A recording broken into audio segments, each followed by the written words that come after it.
Hello everyone, আসসালামু আলাইকুম। তোমাদের সবাইকে ওয়েলকাম করছি 10 মিনিটস স্কুলের আরো একটা লাইভ ক্লাসে। কি অবস্থা সবার, কেমন আছো সবাই? সো আজকে আমরা চলে আসলাম আমাদের একটা ফ্রি ডেমো ক্লাস নিয়ে, যেখানে হচ্ছে আমরা ফিজিক্সের একটা ডেমো ক্লাস করব। এবং আজকে হচ্ছে আমরা ফিজিক্সের তৃতীয় অধ্যায় অর্থাৎ বলের খুবই গুরুত্বপূর্ণ একটা টপিক হচ্ছে পড়বো।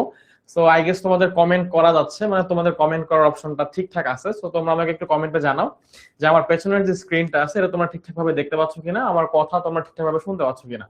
তোমরা হচ্ছে হয়তো অনেকেই আমাদের ফ্রি যে ক্লাসের বুকিং লিংকটা ছিল ওটা থেকে হচ্ছে বুকিং করছো।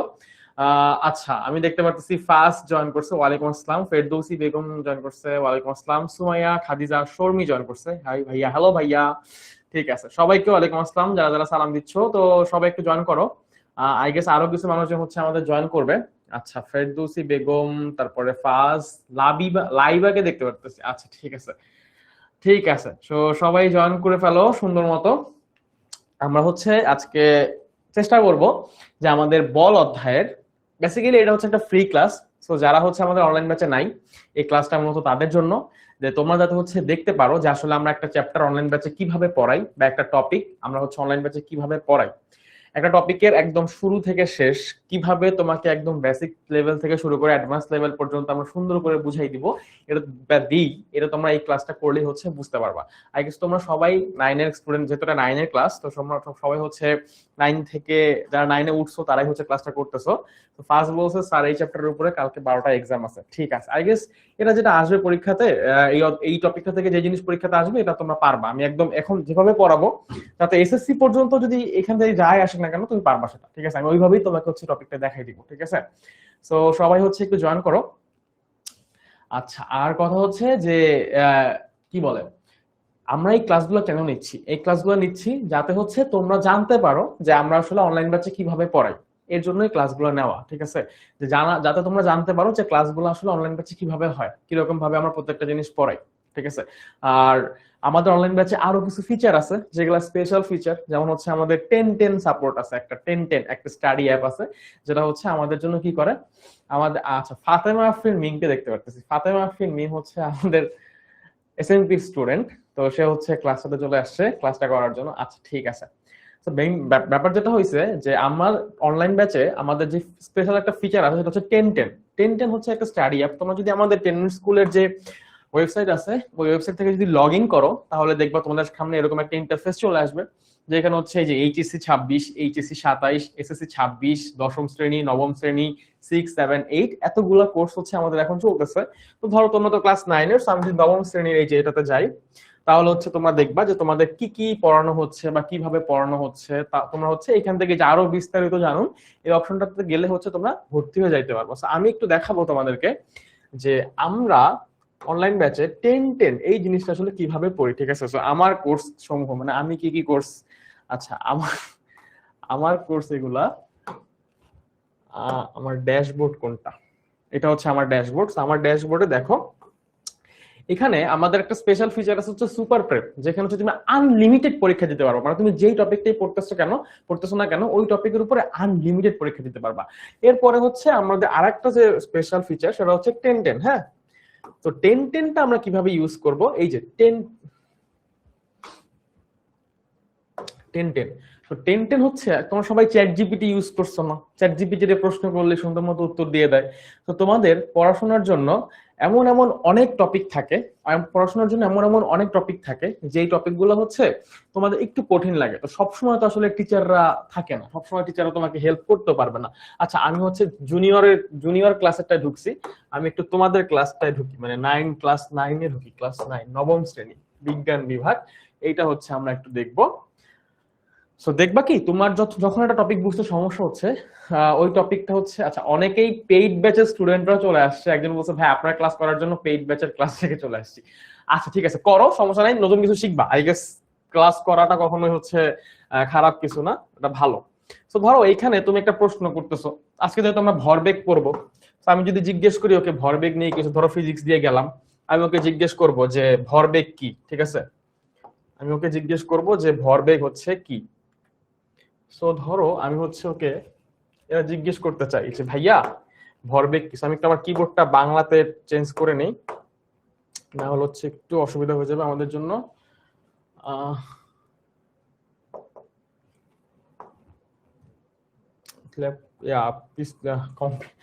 বোর্ডটা একটু স্লো কাজ করতেছে, সো আমরা হচ্ছে দেখবো।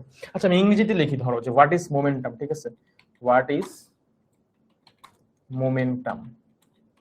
ভরবেগের ইংরেজি হচ্ছে মোমেন্টাম, সো আমি যদি হচ্ছে লিখলাম যে হোয়াট ইজ মোমেন্টাম, তো এখন দেখবা যে ও সুন্দর মতো উত্তরটা দিয়ে দিচ্ছে আমাকে, ঠিক আছে, ঠিক আছে, এক সুন্দর মতো যা যা দরকার সবকিছু আমাকে দিয়ে দিবে, যে ভরবেগ হচ্ছে কোনো একটা বস্তুর গতি পরিমাণ, বস্তুটি কতটা চলন্ত তার পরিমাপ, অর্থাৎ বস্তুটা হচ্ছে ভরবেগ হচ্ছে বস্তুর ভর এবং বেগের গুণফল, কত সুন্দর করে আনসার দিয়ে দিছে, এবং সাথে সাথে দেখো একক দিয়ে দিছে, সূত্রটাও দিয়ে দিছে ভরবেগের। তো এরকম তুমি একটা ধরো ম্যাথ পারতেছো না, তুমি হচ্ছে একটা ম্যাথটা দিলা, ও সুন্দর মতো তোমাকে সলভ করে দিবে। সো এই যে স্পেশাল ফিচার গুলা, এই স্পেশাল ফিচার গুলা কিন্তু শুধুমাত্র আমাদের পেইড ব্যাচের যারা আছে তাদের জন্য, এবং তারা কিন্তু এই ফিচার গুলো ইউজ করতে পারে। তো তোমরা যারা এখনো হচ্ছে অনলাইন ব্যাচে নাই, অনলাইন ব্যাচে জয়েন করো নাই, তারা কিন্তু চাইলে জয়েন করে ফেলতে পারো।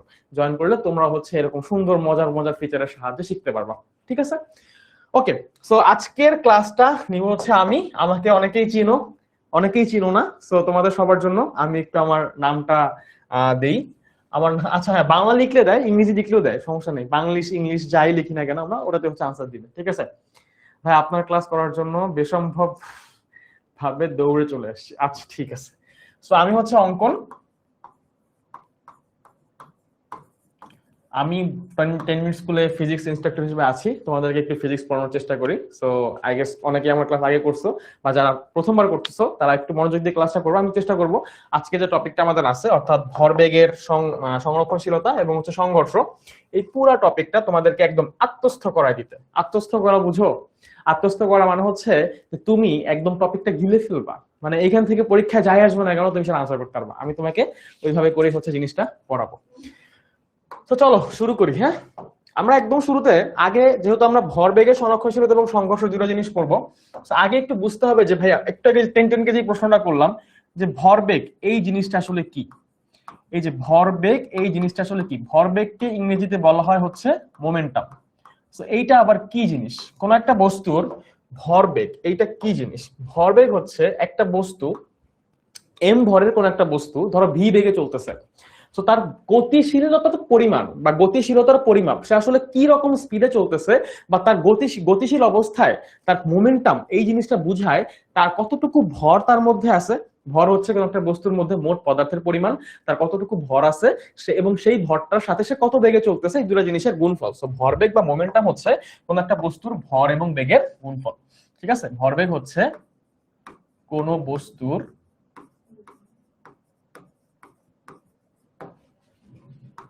ভর এবং বেগের গুণফল, ঠিক আছে। এই যে ভর এবং বেগের গুণফল বললাম, তো আমরা জানি কোন একটা বস্তুর ভরকে এম দিয়ে প্রকাশ করা হয়, কোন একটা বস্তুর বেগকে হচ্ছে ভি দিয়ে প্রকাশ করা হয়, কোন একটা বস্তুর ভরকে হচ্ছে এম দিয়ে প্রকাশ করা হয়, ভরকে হচ্ছে কি করে ভি দিয়ে প্রকাশ করা হয়। তো আমরা যদি এখন ভরবেগ চিন্তা করি, তো ভরবেগ হচ্ছে মোমেন্টাম, মোমেন্টামকে আমরা পি দিয়ে প্রকাশ করি, ভরবেগকে হচ্ছে আমরা কি দিয়ে প্রকাশ করি, পি দিয়ে। সেই পি ইকুয়ালস হচ্ছে বস্তুর ভর এম ইন্টু বস্তুর বেগ ভি, বস্তুর ভর এম ইন্টু হচ্ছে বস্তুর বেগ ভি। তো ভরবেগ পি ইকুয়ালস আমরা লিখতে পারি কি এম ইন্টু ভি। তো এখন কথা হচ্ছে ভাইয়া তাহলে ভরবেগের একক কি হবে? দেখো পি হচ্ছে এম হচ্ছে ভর, তো ভরের একক হচ্ছে কেজি, ভি হচ্ছে ভেলোসিটি অথবা বেগ, যার একক হচ্ছে মিটার পার সেকেন্ড। তাইলে ভাইয়া আমাদের যে ভরবেগটা আছে, এই ভরবেগের একক কি হবে? এই ভরবেগের একক হবে হচ্ছে কেজি মিটার পার সেকেন্ড। তো প্রত্যেকটা জিনিসকে আমরা যখন মৌলিক রাশির সাহায্যে প্রকাশ করতে চাই, তখন হচ্ছে কি করব? আচ্ছা যেহেতু ফ্রি ক্লাসটা করতে আসছো, কেউ হচ্ছে স্প্যামিং করো না, একটু ক্লাসটাতে মনোযোগ দাও। এই টপিকটা থেকে প্রত্যেক বছরই প্রশ্ন আসে, এসএসসি পরীক্ষা হোক কিংবা স্কুলের যে কোনো পরীক্ষা হোক, এই টপিক থেকে কিন্তু প্রশ্ন আসে। যেহেতু প্রশ্ন আসে, আমার মনে হয় আজকের ক্লাসটা করলে তুমি এই টপিকের ব্যাপারে একটা খুব ভালো আইডিয়া পেয়ে যাবা এবং পরীক্ষাতে আনসার করতে পারবা। সো দয়া করে কেউ হচ্ছে স্প্যামিং করবে না, ক্লাসটাতে মনোযোগ দাও, ক্লাসের টপিকগুলো বুঝো এবং বাসায় একটু প্র্যাকটিস করবা, তাহলে দেখবে এই টপিকটা তোমার কাছে একদম ক্লিয়ার হয়ে গেছে, ঠিক আছে। আচ্ছা, তো আমাদের এইখানে যে ভাইয়া বললাম যে কোন একটা রাশিকে বা কোন একটা রাশির একককে তার মৌলিক রাশির সাহায্যে, যে কোনো একটা লব্ধ রাশি, ভরবেগ কিন্তু একটা লব্ধ রাশি। কেন লব্ধ রাশি? কারণ এটাতে আমরা ভর এবং বেগের গুণফল করতেছি। তোমরা সবাই প্রথম অধ্যায়ে পড়ে আসছো ভৌত রাশি এবং পরিমাপ, ওইখানে তোমরা জানো। আচ্ছা এই যে সুন্দর একটা প্রশ্ন করছে ফাজ, যে ভাইয়া মোমেন্টামকে পি দিয়ে প্রকাশ করা হয় কেন? কারণ ইউজুয়ালি আমরা যেটা জানি যে ইংরেজি যে ওয়ার্ডটা থাকে ওইটা ফার্স্ট লেটার থেকে হচ্ছে আমরা নামকরণ গুলা করি, যেমন হচ্ছে ভেলোসিটি থেকে বেগকে ভি দিয়ে প্রকাশ করা হয়, কারণ বেগের ইংরেজি হচ্ছে ভেলোসিটি। এখন কথা হচ্ছে মোমেন্টাম হচ্ছে ভরবেগের ইংরেজি, কিন্তু আমরা পি দিয়ে প্রকাশ করতেছি। এটা কারণ কি? কারণ হচ্ছে ভাইয়া ম্যাস ভরের ইংরেজি, সো ওইটা আমরা আগেই নিয়ে ফেলছি এম, সো ওই জন্য এম আর নেওয়া যাচ্ছে না। এরপরে হচ্ছে সায়েন্টিস্টরা করছে কি, পি দিয়ে ভরবেগকে সবসময় প্রকাশ করছে। তোমরা যখন আরেকটু বড় হবা, কৌণিক ভরবেগ বলে একটা জিনিস আছে, ঠিক আছে? এটা বেসিক্যালি আমরা যে ভরবেগটা পড়বো, এই ভরবেগটা বেসিক্যালি হচ্ছে রৈখিক ভরবেগ, ঠিক আছে? একটু মনে রাখবা এটা। আমরা এখন 9-10 বা এসএসসি লেভেলে যেই ভরবেগ নিয়ে পড়াশোনা করবো বা কথাবার্তা বলবো, এটা হচ্ছে রৈখিক ভরবেগ, যেটাকে আমরা লিনিয়ার মোমেন্টাম বলি ইংরেজিতে। এটা পুরো আসল ইংরেজিটা হচ্ছে লিনিয়ার মোমেন্টাম, ঠিক আছে? Linear momentum. তো এখন মজার একটা ব্যাপার হচ্ছে, তুমি যখন আরেকটু বড় হয়ে কৌণিক ভরবেগ পড়বা, অর্থাৎ অ্যাঙ্গুলার মোমেন্টাম পড়বা, দেখবা কি ওইটাকে এল দিয়ে প্রকাশ করা হয়। মানে খুবই আয়রনিক, মানে খুবই আয়রনিক ব্যাপার যে ওইটাকে এল দিয়ে প্রকাশ করা হয়, কিন্তু লিনিয়ার মোমেন্টামকে প্রকাশ করতে হচ্ছে পি দিয়ে, ঠিক আছে? কারণ এল আবার ওইটার জন্য আগে নিয়ে গেছে। তো ব্যাপারটা হচ্ছে যে ইংরেজি নামের সবসময় যে এরকম হবে, ব্যাপারটা এরকম না, ঠিক আছে?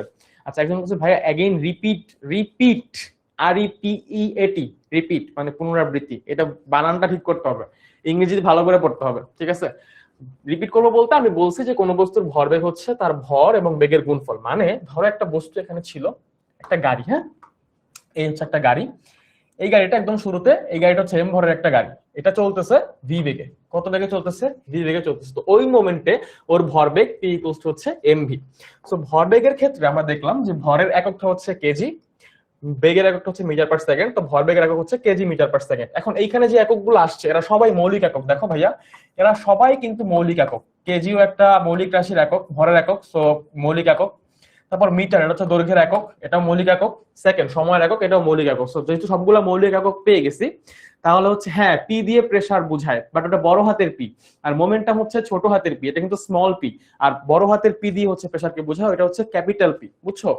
তো এই যে কেজিটা দেখতেছো, এই কেজি হচ্ছে ভরের জন্য আসছে, সো কেজি ডাইমেনশন বা মাত্রা হচ্ছে বড় হাতের এম। এই যে মিটারটা দেখতেছো, এটা হচ্ছে লেংথের জন্য আসছে বা দূরত্বের জন্য আসছে, সো এটার মাত্রা হচ্ছে বড় হাতের এল। এই যে সেকেন্ড দেখতেছো, এটা হচ্ছে টি, কারণ সময় থেকে আসছে, so M L T inverse. এটা হচ্ছে আমাদের কি, মোমেন্টামের ডাইমেনশন অথবা ভরবেগের মাত্রা, ঠিক আছে? এটা হচ্ছে মোমেন্টামের ডাইমেনশন অথবা ভরবেগের মাত্রা। এখন আসো আরেকটা জিনিস বুঝবো, এখন আমরা আরেকটা জিনিস বুঝবো, সেটা হচ্ছে ধরো এই যে ভাইয়া বস্তুটা আছে না, এই যে বস্তুটা আছে না, এই বস্তুটা ধরো চলতেছে, এখানে শুরুতে স্থির ছিল, এরপর সে চলতেছে। শুরুতে হচ্ছে সে স্থির ছিল, এরপরে সে হচ্ছে চলতেছে, ঠিক আছে? এখানে শুরুতে স্থির ছিল, এরপর আমি করলাম কি, এটাকে আমি একটু কপি করে নিই, এটা কপি করে নিলে আর এখান থেকে শুরু করে স্থির ছিল, চলতে চলতে চলতে চলতে চলতে চলতে এইখানে আসলো, ঠিক আছে? এইখানে আসলো। তো ইনিশিয়ালি যখন বস্তুটা এখানে ছিল, ইনিশিয়ালি যখন বস্তুটা এখানে ছিল, তখন আমি ধরতেছি যে তার ভর ছিল এম, তার বেগ ছিল ইউ। ইনিশিয়ালি তার ভর ছিল এম, বেগ ছিল ইউ, শুরুতে, ঠিক আছে? শুরুতে মানে আদি অবস্থায়, আদি অবস্থায়, আদি অবস্থায়। তো আদি অবস্থায় তার ভর এবং বেগের যে গুণফল পাবো, এটা হচ্ছে আদি ভরবেগ। তো এই বস্তুর জন্য আমাদের আদি ভরবেগ হবে হচ্ছে এম ইউ। আচ্ছা, এরপরে কিছুক্ষণ চলার পরে ধরো টি সময় চলছে বস্তুটা, টি সময় চলে, টি সেকেন্ড সময় চলছে, টি সেকেন্ড সময় চলে বস্তুটা এখানে আসছে, তখন তার ভর হইছে এম, বেগ হইছে ভি। তাহলে তার শেষ ভরবেগ, তাহলে তার শেষ ভরবেগ এটা হচ্ছে কি, এম ভি। আচ্ছা, তো ভরবেগকে যেহেতু পি দিয়ে প্রকাশ করা হয়, এই জন্য আমরা আদি ভরবেগকে পি আই দিয়ে প্রকাশ করব। পি আই মানে হচ্ছে ইনিশিয়াল মোমেন্টাম, ঠিক আছে? আই মানে হচ্ছে ইনিশিয়াল, ঠিক আছে? আর এফ মানে হচ্ছে ফাইনাল।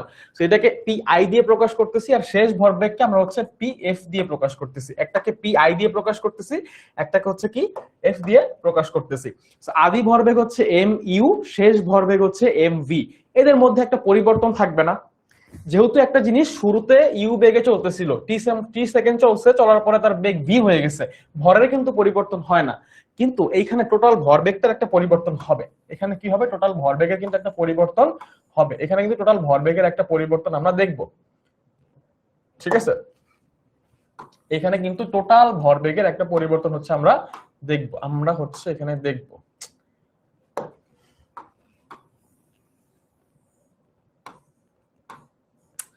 হচ্ছে না কেন ভাই?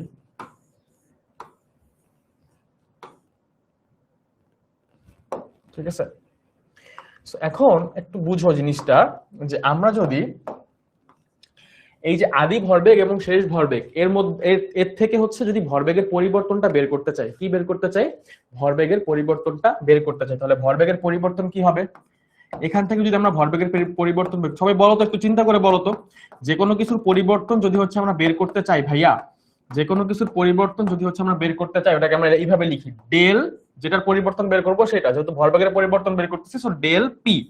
এখন পরিবর্তন বের করতে হলে সবসময় মনে রাখবে এই জিনিসটা, যে কোনো কিছুর পরিবর্তন যদি বের করতে হয় তাহলে হচ্ছে ফাইনাল থেকে ইনিশিয়ালটা বিয়োগ করতে হয়। সোহাগ ভুল জায়গায় চলে আসছো, তুমি তো চিনো না ভাইয়া, ভুল জায়গায় চলে আসছো।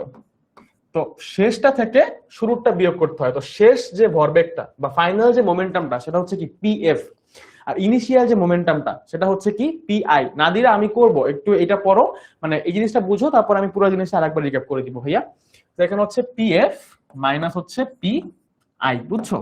মানে ফাইনালটা থেকে ইনিশিয়ালটা অথবা শুরুটা থেকে শেষটা হচ্ছে, শেষটা থেকে হচ্ছে শুরুটা বিয়োগ করব, তাহলে হচ্ছে আমরা পরিবর্তনটা বের করতে পারবো। তাহলে যদি ভরবেগের পরিবর্তন বের করতে চাও তাহলে ফাইনাল মোমেন্টাম থেকে ইনিশিয়াল মোমেন্টাম বিয়োগ করবা। তাহলে দেখো এখান থেকে যে ডেল পি বা ভরবেগের পরিবর্তন ইকুয়ালস টু পিএফ, পিএফ কি MV, MV minus PI initial momentum mu, লেখা যায়? লেখা যায়?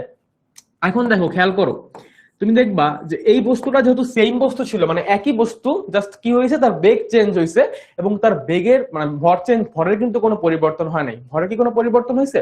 ভরের কোনো পরিবর্তন হয় নাই। তাহলে আমরা কি করব, এম কমন নিব। এম কমন নিলে কি থাকে, ভি মাইনাস ইউ। সো এখন দেখো এই যে ভি মাইনাস ইউ, এইটা আবার কার পরিবর্তন? শুধু বেগের পরিবর্তন। অর্থাৎ এই বস্তুটার ইউ থেকে বেগ ভি হয়েছে, তাহলে ভি মাইনাস ইউ মানে হচ্ছে শেষ বেগ থেকে আদি বেগ বিয়োগ করতেছো, তো দুইটার বিয়োগ ফল পাবা, বেগের বিয়োগ ফল পাবা। তো বেগের বিয়োগফল মানে হচ্ছে কি, বেগের পরিবর্তন, ডেল পি ইকুয়ালস টু হচ্ছে P into del V. Del P equals to হচ্ছে পি ইনটু ডেল ভি। এটা হচ্ছে আমরা ভরবেগের পরিবর্তনের সূত্র হিসেবে জানবো, ঠিক আছে? এটা হচ্ছে কোন সূত্র হিসেবে জানবো? ভরবেগের পরিবর্তনের সূত্র হিসেবে জানবো। এখন একটা আরেকটা মজার জিনিস বলি, সেটা হচ্ছে দেখো যে ভরবেগের একক ছিল হচ্ছে কেজি মিটার পার সেকেন্ড। তুমি একটা বস্তুর ইনিশিয়াল আর ফাইনাল অবস্থায় তার ভরবেগের পরিবর্তনটা বের করতেছো। কি বের করতেছো? ভরবেগের পরিবর্তনটা বের করতেছো, ঠিক আছে? তো যেহেতু ভরবেগের পরিবর্তনটা বের করতেছো, তাহলে এই যে ভরবেগের পরিবর্তন, এর একক কি হবে? এর এককও কিন্তু ভরবেগের পরিবর্তনের যে একক সেটাই হবে, তাই না? স্বাভাবিকভাবে চিন্তা করো না ভাইয়া, তোমার ধরো 100 টাকা ছিল, 100 টাকা থেকে তুমি 50 টাকা বিয়োগ করছো বা খরচ করে ফেলছো, তাহলে কত টাকা থাকবে? 50 টাকা থাকবে। 50 পয়সা কি হয়ে যাবে? 50 পয়সা কি হয়ে যাবে? হয়ে যাবে না তো, হয়ে যাবে? হয়ে যাবে না। তাহলে এইখানে ভরবেগের যে এককটা আসবে সেটা কত আসবে? সেটা আসবে হচ্ছে কেজি মিটার পার সেকেন্ড। তাহলে ভরবেগের পরিবর্তনের এককও কিন্তু কেজি মিটার পার সেকেন্ড।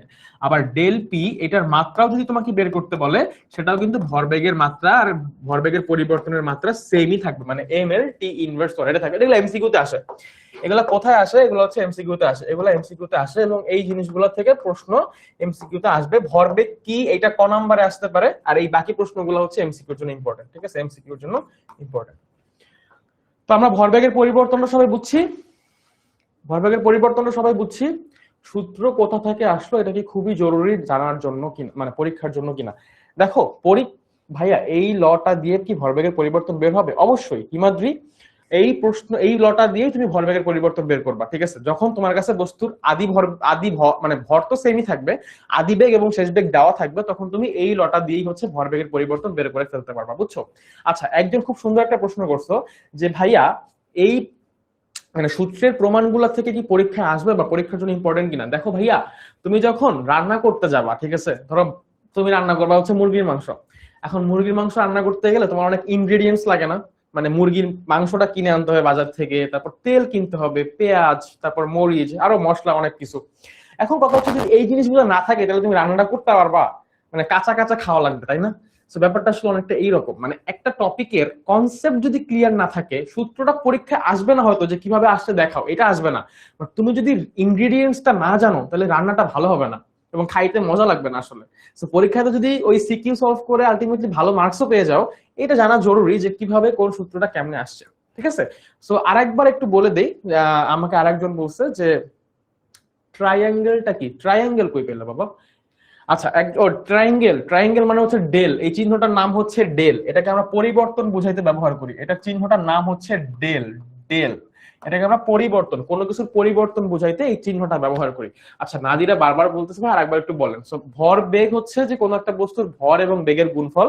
তো একটা এম ভরের বস্তু যদি ভি বেগে চলতে থাকে তাহলে তার ভর বেগটা হচ্ছে এম ভি, তো ওইখান থেকে ভরের একক হচ্ছে কেজি, বেগের একক হচ্ছে মিটার পার সেকেন্ড। তো ভরবেগের একক হবে হচ্ছে কেজি মিটার পার সেকেন্ড এবং মাত্রা হবে হচ্ছে ml t ইনভার্স। এবং এইখানে এই বস্তুটা যদি ভরবেগের পরিবর্তন বের করতে চাই, যে শুরুতে একটা বস্তু ধরে নিলাম যে ইউ আদি বেগে ছিল, এরপর সে চলতে চলতে ভি বেগে পরিবর্তিত হয়ে গেছে, তার বেগ চেঞ্জ হয়ে ভি হয়েছে। বাট একটা বস্তুর ভর কিন্তু চেঞ্জ হয় না, কখনোই ভর চেঞ্জ হয় না যদি না তার আমি বাহ্যিক অবস্থার কোনো পরিবর্তন করে ফেলি, তাছাড়া ভর কিন্তু চেঞ্জ হবে না।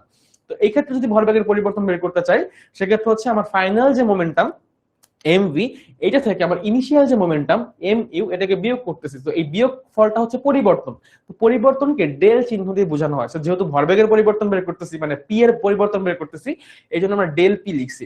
সো ডেল পি ইকুয়ালস হচ্ছে final momentum minus initial momentum. তো ফাইনাল মোমেন্টামের জায়গায় আমরা এমভি বসাইছি, ইনিশিয়াল মোমেন্টামের জায়গায় আমরা এম ইউ বসাইছি। এরপর এখান থেকে আমরা এম কমন নিছি, কমন নিলে থাকে ভি মাইনাস ইউ। এটা দিয়ে আমরা বুঝতে পারতেছি যে কোন একটা বস্তুর ভরের আসলে পরিবর্তন হয় না, পরিবর্তন হয় বেগের। তো ভি মাইনাস ইউ কে আমরা আবার ডেল ভি লিখতে পারি, কারণ শেষ বেগ থেকে আদি বেগ বিয়োগ করতেছি, সেটা কি ভরবেগের মানে বেগের পরিবর্তন। বুঝছো?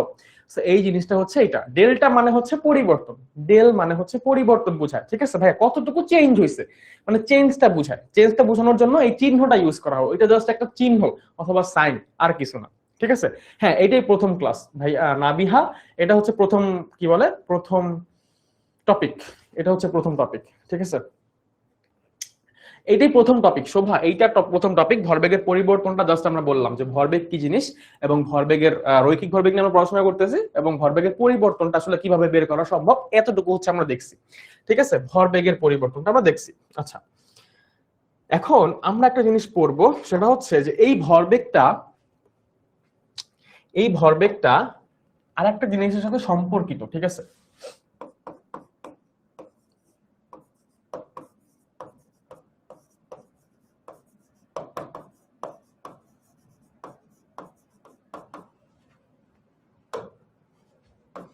ভরবেগের সম্পর্ক বলের ঘাতের সাথে, এটা একটু দেখব যে বলের ঘাতের সাথে ভরবেগটা কিভাবে সম্পর্কিত। ঠিক আছে, এই জিনিসটা একটু বুঝবো, এই জিনিসটা একটু বোঝার চেষ্টা করবো যে বলের ঘাতের সাথে ভরবেগটা কিভাবে সম্পর্কিত। এখন অনেকেই বলবা যে ভাইয়া বলের ঘাত কি, আমরা তো জানি যে বল হচ্ছে এফ, বল হচ্ছে এফ অথবা ফোর্স, কিন্তু বলের ঘাত কি?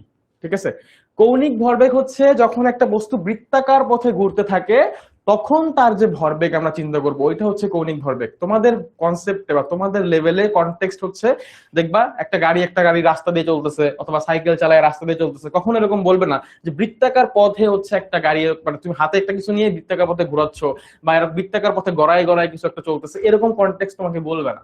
বুঝছো? তোমার কনটেক্সট গুলো থাকবে লিনিয়ার। তোমার এই মোশনটা, এই যে তোমরা যে গতি পড়ছো না, ওই গতিটা হচ্ছে লিনিয়ার মোশন অথবা সরল রৈখিক গতি। আর একটু বড় হইলে কৌণিক গতি পড়বা। ঠিক আছে, মানে 2D ব্যাপারটা তখন 2D হয়ে যাবে, 2 ডাইমেনশনাল। এখন পড়তেছো 1 ডাইমেনশনাল, যাই পড়তেছো এটা একমাত্রিক, সবই একমাত্রিক। ঠিক আছে, আচ্ছা আমি গ্রাজুয়েট করি নাই, অনেক বহু প্রশ্ন করছে কোথা থেকে গ্রাজুয়েট করেছেন ভাইয়া। আমি হচ্ছে বাংলাদেশ ইউনিভার্সিটি অফ টেক্সটাইল বুটেক্সের টেক্সটাইল ইঞ্জিনিয়ারিং ম্যানেজমেন্ট ডিপার্টমেন্টে ছিলাম, বাট এখন কারেন্টলি আমি হচ্ছে কম্পিউটার সায়েন্স এন্ড ইঞ্জিনিয়ারিং ডিপার্টমেন্টে পড়তেছি, মানে সিএসসি ডিপার্টমেন্টে পড়তেছি ব্র্যাক ইউনিভার্সিটিতে। সো আমার গ্রাজুয়েশন এখনো শেষ হয় নাই, আমার আরো কিছুদিন বাকি আছে। সো ভরবেগের সম্পর্ক বলের ঘাতের সাথে, এইটা একটু দেখবো। সো বলের ঘাত এই জিনিসটা কি ভাই আগে একটু বুঝি। যে বলের ঘাত হচ্ছে বল একটা বস্তুর উপরে এফ পরিমাণ বল ক্রিয়া করতেছে ধরো, এবং ওই বলটা যত সময় ধরে ক্রিয়া করতেছে, ওই বলটা টি সময় ধরে ধরো ক্রিয়া করতেছে। ঠিক আছে, বলের ক্রিয়াকাল, ধরো তুমি একটা বস্তুকে এফ বল দিচ্ছ, একটা বস্তুকে ধাক্কা দিচ্ছ, এফ বলে একটা বস্তুকে ধাক্কা দিচ্ছ এবং ওই ধাক্কাটা দিচ্ছ টি সেকেন্ড সময় ধরে, তাহলে ওই বস্তুর বলের ঘাত হবে হচ্ছে এফ টি। ওই বস্তুর বলের ঘাত হবে হচ্ছে কি এফ টি। তো বলের ঘাতকে হচ্ছে আমরা জে দিয়ে প্রকাশ করি, জে, এই জে ইকুয়ালস টু হচ্ছে বল এফ ইনটু বল কতক্ষণ ধরে ক্রিয়া করতেছে কোন একটা বস্তুর উপরে তার গুণফল, অর্থাৎ জে ইকুয়ালস হচ্ছে এফ টি। এইখানে দেখো তাহলে বলের ঘাতের এককটা কি হবে, এই বলের ঘাতের একক হবে হচ্ছে বলের একক নিউটন আর সময়ের একক সেকেন্ড। তাহলে বলের ঘাতের একক হচ্ছে নিউটন সেকেন্ড। তাহলে বলের ঘাতের মাত্রাটা কিরকম হবে, বলের ঘাতের মাত্রা হবে হচ্ছে নিউটনের জন্য বল, নিউটন হচ্ছে বল, তো বলকে আমরা এম এ এরকম ভাবে লিখতে পারি, আর এটাকে আমরা লিখতে পারি হচ্ছে এস। সেই এম এর মাত্রা হচ্ছে বড় হাতের এম, ত্বরণের মাত্রা হচ্ছে এল টি ইনভার্স 2, আর সরণের মাত্রা হচ্ছে কি, সরণের মাত্রা হচ্ছে কি আচ্ছা, আমরা একটু একটু ভুল করে ফেলছি এখানে। এটা হচ্ছে নিউটনের জন্য এম এ লিখছি, আর স্মরণ হচ্ছে এস। তো এস এর জন্য আমরা হচ্ছে কি লিখবো? স্মরণ এস হচ্ছে সেকেন্ড, সেকেন্ডের জন্য আমরা কি লিখবো? টি। সময়ের একক হচ্ছে সেকেন্ড, সেকেন্ডের মাত্রা হচ্ছে টি।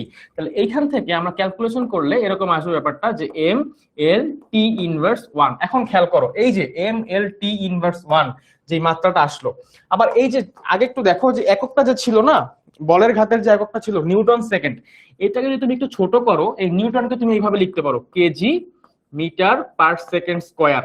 বলের একক এম এ, এম এর জন্য কেজি, ত্বরণের জন্য মিটার পার সেকেন্ড স্কয়ার, আর সেকেন্ডের জন্য আরেকটা সেকেন্ড।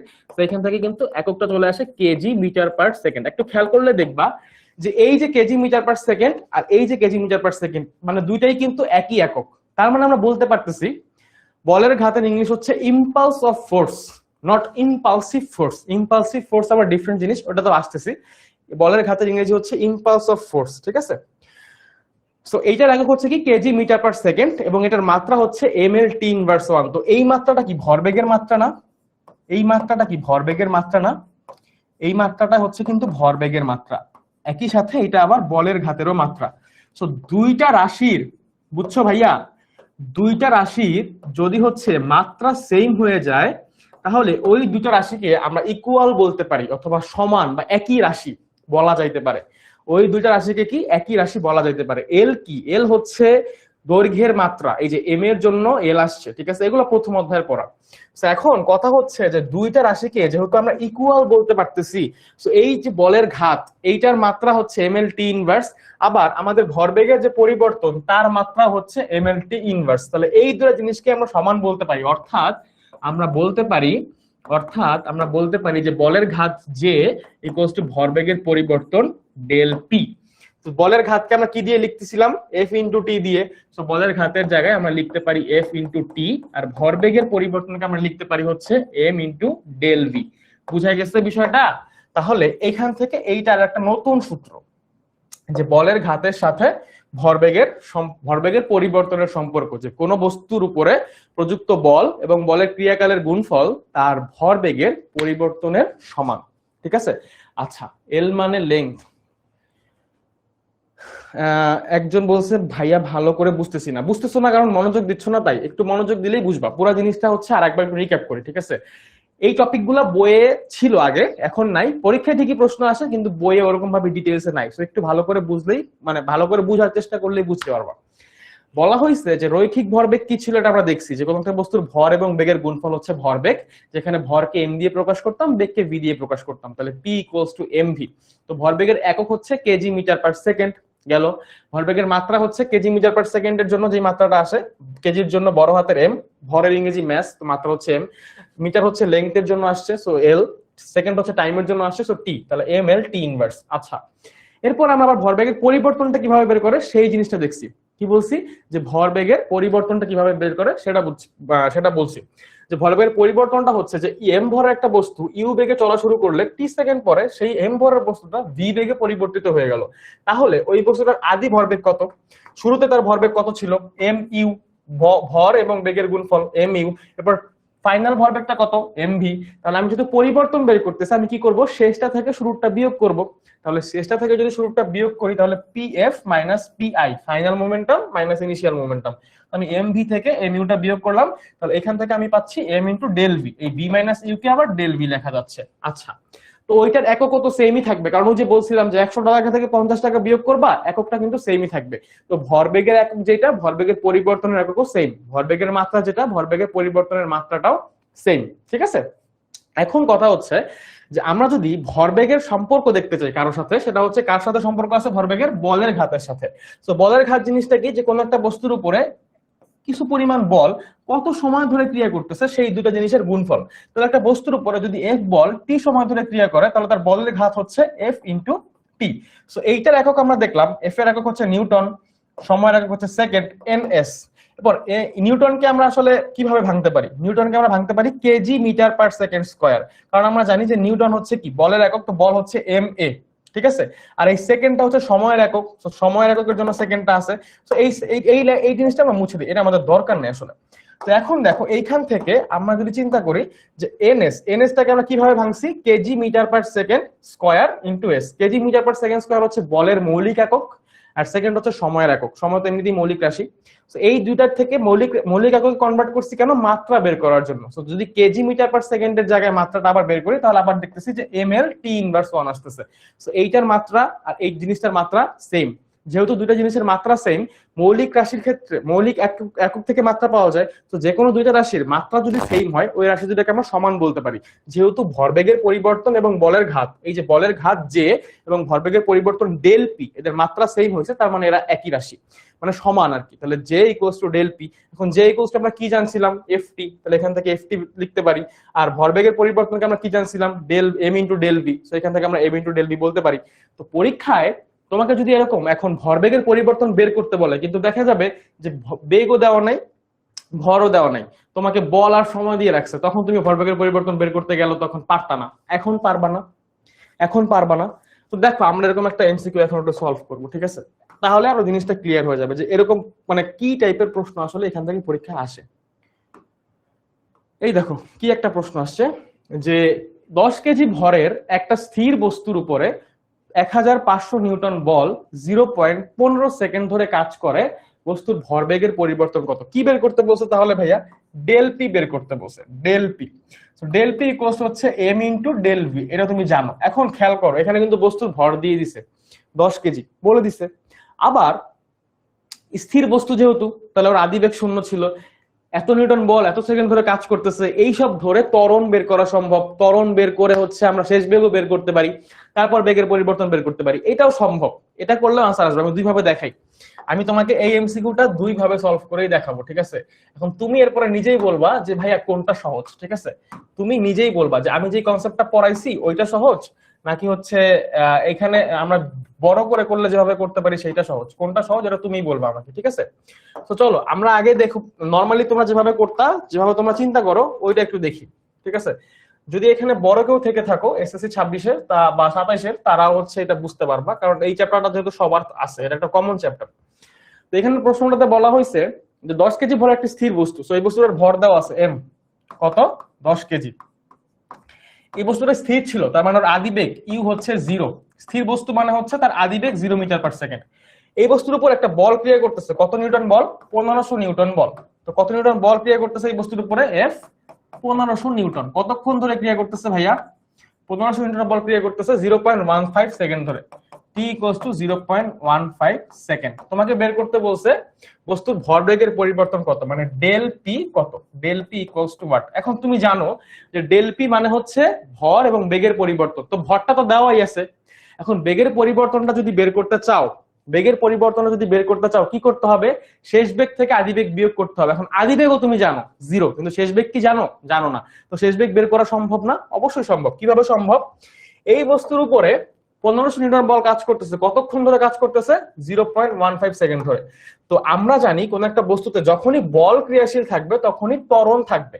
যতক্ষণ বল ক্রিয়াশীল থাকে, যতক্ষণ বল ক্রিয়াশীল ততক্ষণ ত্বরণ থাকে, কারণ বল ক্রিয়াশীল থাকলেই হচ্ছে কি হয়? বস্তুর বেগের পরিবর্তন হয়, ঠিক আছে? তো যতক্ষণ বল ক্রিয়াশীল থাকবে ততক্ষণ ত্বরণ থাকবে।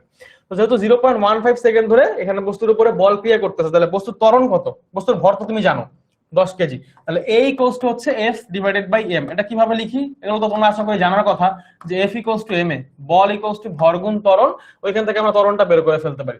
তাহলে এখান থেকে ত্বরণের ভ্যালুটা কত আসবে? এফ হচ্ছে কত নিউটন? 1500 নিউটন। 1500 নিউটন বল ক্রিয়া করতেছে কত বস্তুর উপরে? 10 কেজি ভরের বস্তুর উপরে। তাহলে এখান থেকে ত্বরণ আসতেছে কত? ত্বরণ আসতেছে হচ্ছে 150 মিটার পার সেকেন্ড স্কয়ার। এখন একটু খেয়াল করো ভাইয়া, এই যে 150 মিটার পার সেকেন্ড স্কয়ার ত্বরণ, হ্যাঁ, এই যে 150 মিটার পার সেকেন্ড স্কয়ার ত্বরণ, এই ত্বরণটা কতক্ষণ ধরে কাজ করবে? যতক্ষণ বল ছিল। তো বল কতক্ষণ ছিল? বল ছিল হচ্ছে, এই যে অনেকে আনসার দিচ্ছ, জোস, বল ছিল হচ্ছে 0.15 সেকেন্ড। তাহলে এতক্ষণ ধরেও কাজ করতেছে, তাহলে ওর শেষ বেগটা যদি বের করতে চাই, V equals to U plus A T, এই সূত্র দিয়ে আমরা শেষ বেগ বের করতে পারবো। সময় আমি জানি 0.15 সেকেন্ড, শুরুতে স্থির ছিল 0, প্লাস ত্বরণ হচ্ছে কত? 150। কতক্ষণ ধরে বল কাজ করছে? 0.15 সেকেন্ড ধরে বল কাজ করছে, ঠিক আছে। তো আমার কাছে এখানে ক্যালকুলেশন নাই, তো ক্যালকুলেটর লাগবে না, আই গেস ক্যালকুলেটর ছাড়া এটা সলভ করতে পারবো। তো 0 প্লাস এখানে 150, তো 0.15 মানে হচ্ছে 15 ডিভাইডেড বাই 100। সো এখান থেকে যদি ক্যালকুলেশন মানে ক্যান্সেল করি, 0 0 কাটা, 15 15 হচ্ছে 225, 225 কে 10 দিয়ে ভাগ দিলে 2.25। তাহলে এখানে বেগের মান হচ্ছে 2.25, ঠিক আছে, মিটার পার সেকেন্ড। এটা হচ্ছে শেষ বেগের মান। তাহলে শুরুতে সে ছিল স্থির, এত নিউটন বল এত সেকেন্ড ধরে ক্রিয়া করলে তার বেগটা পরিবর্তন হয়ে কত হয়, 2.25 মিটার পার সেকেন্ড। তাহলে তার ভরবেগের পরিবর্তনটা কত হবে, ডেল পি ইকুয়ালস হচ্ছে এম কত 10 কেজি ইনটু শেষ বেগ কত 2.25 মাইনাস আদি বেগ কত 0। তাহলে ডেল পিটা কত হবে 10 ইনটু 2.25, 10 ইনটু 2.25, তার মানে কত হবে ভাইয়া বলো, কত হবে ভাইয়া বলো। আমরা কি সবকিছু ঠিকঠাক করছি, ক্যালকুলেশনটা কি ঠিক আছে? 15 15 225, 225, আচ্ছা এখানে হচ্ছে 22.5 হবে, এটা 2.25 না, এটা হচ্ছে 22.5, ঠিক আছে। আমার কাছে ক্যালকুলেটর ছাড়া করতেছি তো এই জন্য, তো 22.5, তো এখানেও কিন্তু 22.5 হবে। তো 10 ইনটু হচ্ছে 22.5, তো এটা যদি করো তাহলে দেখবা যে ডেল পিটা আসতেছে হচ্ছে 225 কেজি মিটার পার সেকেন্ড, ঠিক আছে, 225 কেজি মিটার পার সেকেন্ড। এটা হচ্ছে আমাদের তাহলে ভরবেগের পরিবর্তন। তো এটা আমাদের অপশন কত, এটা হচ্ছে আমাদের option B, right, option B. এটা হচ্ছে আমাদের কোন নাম্বার অপশন, অপশন বি। এখন এই প্রশ্নটা এরকম ভাবে যদি তুমি সলভ করতে যাও এমসিকিউ তে, তাহলে অনেক বেশি কষ্ট হয়ে যায় না? তো এই প্রশ্নটা এত কাহিনী করে কেন করব, আমি তো একটু আগে একটা সম্পর্ক শিখলাম। আমাকে বস্তুর উপরে প্রযুক্ত বল এবং সময় দেওয়া আছে, এই যে এটা হচ্ছে এফ, এফ দেওয়া আছে, আমাকে টি দেওয়া আছে, আমাকে ডেল পি বের করতে বলছে। আমি তো একটু আগে ডেল পির সাথে এফ টির একটা সম্পর্ক শিখছি, এরকম একটা সম্পর্ক ছিল যে ডেল পি ইকুয়ালস হচ্ছে এফ ইনটু টি, বা ভরবেগের পরিবর্তন ইকুয়ালস টু বলের ঘাত। তো বলের ঘাতটা বের করলে তো আমি ভরবেগের পরিবর্তন পাই। আমি তো একটু আগে বললামই যে বলের ঘাত এবং ভরবেগের পরিবর্তন সেম কোয়ান্টিটি, একই রাশি। তাহলে এখানে হচ্ছে 1500, এই 1500 হচ্ছে নিউটন বল আর কাজ করতেছে 0.15 সেকেন্ড ধরে, এটা গুণ করলে তুমি পাবা হচ্ছে 225 কেজি মিটার পার সেকেন্ড। এই প্রশ্নটা আমি এই 2 লাইনে সলভ করে ফেলতে পারি, 2 লাইনে। তো যেইটা আমি 2 লাইনে করতে পারবো ওইটা আমি কেন 10 লাইনে করব? এটা করলে আমার ভুল হওয়ার চান্স থাকবে, ত্বরণ বের করতে ভুল হইতে পারে, এইখানে ক্যালকুলেশনে আমার নিজেই তো ক্যালকুলেশনে এখানে ঝামেলা হচ্ছে, তাই না? সো এত কাহিনী করার দরকার নেই। আমি যখন ভরবেগের পরিবর্তন বের করব এবং আমার কাছে বল এবং সময় জানা আছে, আমি জাস্ট বলের সাথে সময়টা গুণ করে দিলেই ভরবেগের পরিবর্তনটা পেয়ে যাচ্ছি। আমাকে তো কোনো দরকারই নেই কাহিনী করা, দরকার আছে? কোনো দরকার নেই। সো আমার আলটিমেটলি আনসার হচ্ছে 225 কেজি মিটার পার সেকেন্ড, ঠিক আছে। যখন আমার কাছে প্রযুক্ত বল এবং সময় দেওয়া থাকবে এবং আমাকে যদি ভরবেগের পরিবর্তন বের করতে বলে, তাহলে হচ্ছে আমি এফটি মানে বলের সাথে ভরবেগের মানে সময়টা গুণ করে দিলেই ভরবেগের পরিবর্তনটা পাওয়া যাব। বুঝছো, বুঝছো? এটা কি বুঝতে পারছো? আরিত্রি সরকার বলছে, আহনাফ তুমি কি শুধু ইনস্টা চালাও? হ্যাঁ, ইনস্টা কেন, টিকটক, ফেসবুক, হোয়াটসঅ্যাপ সবকিছুই চলবে। ভালো হয়ে যাও, বুঝছো, তোমরা একটু ভালো হওয়ার চেষ্টা করো। দেখো এখানে একটা এমসিকিউ আছে, এখানে এই এমসিকিউটা বোর্ডে আসছে, সিলেট বোর্ডে 2024 সালে আসছে, আবার ময়মনসিংহ বোর্ডে আসছে 2024 সালে, ঠিক আছে। 2 লাইনেরটা তো বের করা ইজি। হ্যাঁ, এই জন্য তো তোমাকে কষ্ট করে এই জিনিসটা দেখাইলাম ভাইয়া, এটা তো তোমাদের বইয়ে নাই, বুঝছো। এই যে এই জিনিসটা না, এই যে বলের ঘাত আর ভরবেগের পরিবর্তন যে সূত্রটা, এটা তোমাদের বইয়ে নাই, কিন্তু পরীক্ষায় তোমাকে হচ্ছে শর্টকাট ইউজ করা শিখতে হইলে এই যে ইনগ্রিডিয়েন্টস, ওই যে বললাম, একজন বলছিল যে ভাইয়া সূত্র প্রমাণ কি জানা উচিত, বা কোন সূত্র কেমন আসে সেটা কি জানা উচিত? উত্তর হচ্ছে যে হ্যাঁ, কিছু কিছু ক্ষেত্রে জানা উচিত। এটা জানলে তুমি পরীক্ষায় এমসিকিউটা 2 সেকেন্ডে সলভ করতে পারবা, আর না জানলে তোমাকে 10 মিনিটে সলভ করতে হবে। এখন তুমি চিন্তা করো কি করবা। আসো এই এমসিকিউটা আমরা একটু দেখি। এই টাইপের এমসিকিউ দেখছো বোর্ডে আসছে, তো বোর্ডে আসছে মানে এগুলো হচ্ছে গুরুত্বপূর্ণ। এখানে একটা গ্রাফ দেওয়া আছে, এফ ভার্সেস টি গ্রাফ, মানে বল ভার্সেস সময় গ্রাফ, ঠিক আছে। এটা কি দেওয়া আছে, একটা বল ভার্সেস সময় গ্রাফ দেওয়া আছে। তো যেহেতু একটা বল ভার্সেস সময় গ্রাফ দেওয়া আছে, তোমাকে প্রশ্ন করা হয়েছে কি, দেখো লেখচিত্রের ঢালের একক কোনটি। তোমরা এখন ছোট, 9-এ পড়ো মাত্র, সো ঢাল নিয়ে তোমাদের আইডিয়া কম। সো আমি একটু সহজে বুঝাই ঢাল জিনিসটা, তাহলে একটু বুঝবা। দেখো তোমরা গ্রাফ তো করছো সবাই, 6, 7, 8-এ গ্রাফ ছিল না, মোটামুটি ছিল গ্রাফ।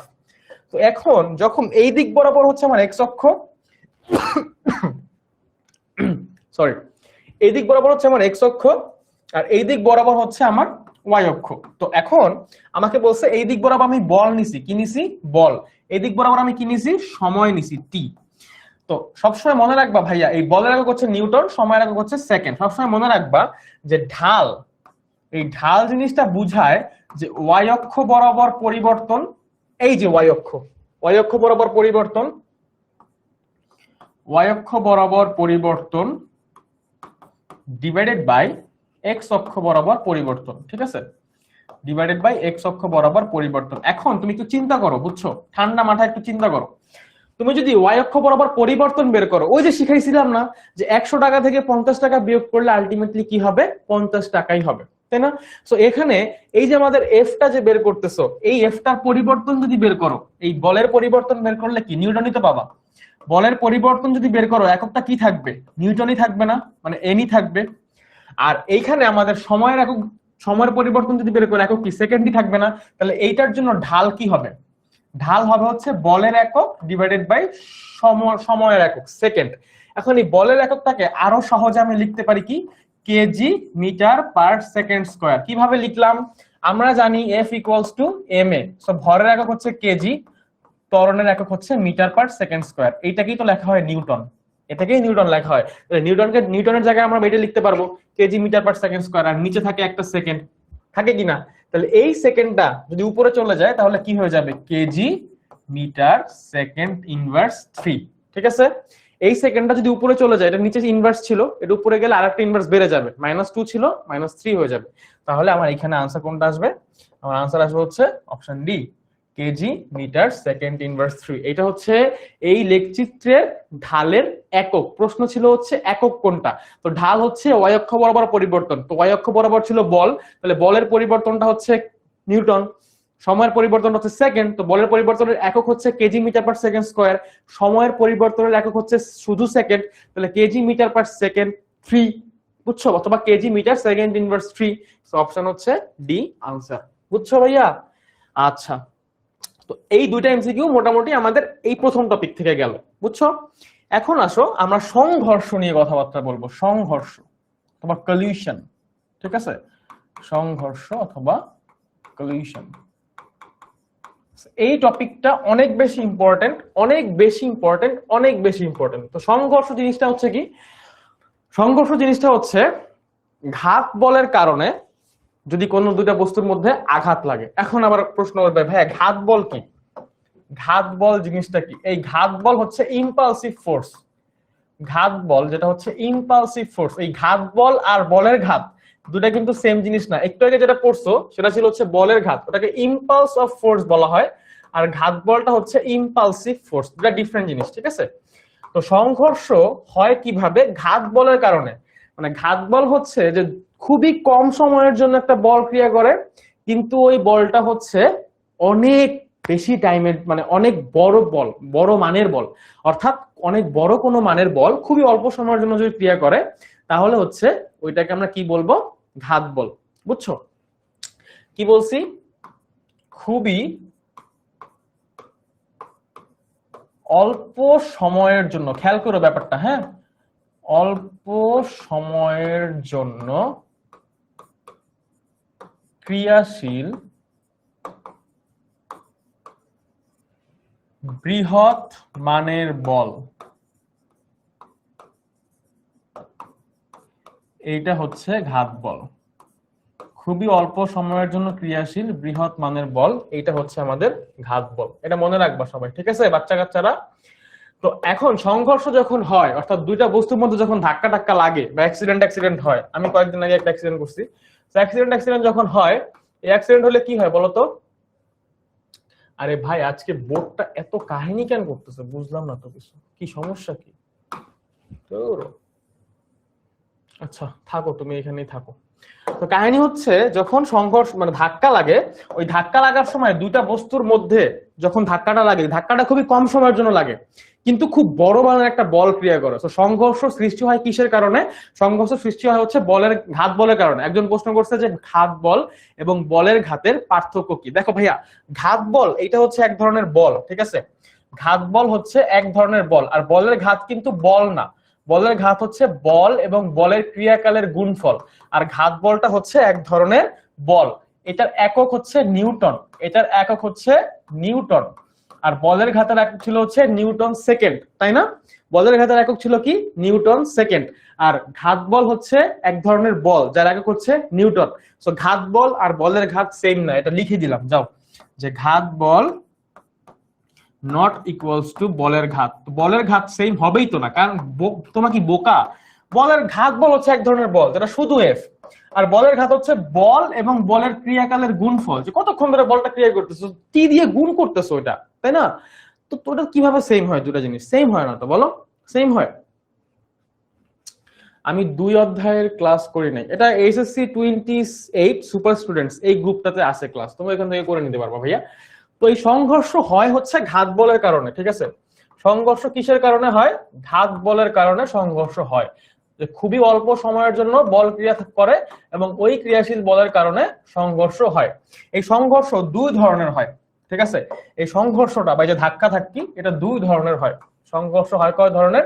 দুই ধরনের। খেয়াল করো, পরীক্ষায় এখান থেকে প্রশ্ন আসবে, যে কোনো পরীক্ষা হোক, এসএসসি হোক, স্কুলের পরীক্ষা হোক, আসবেই।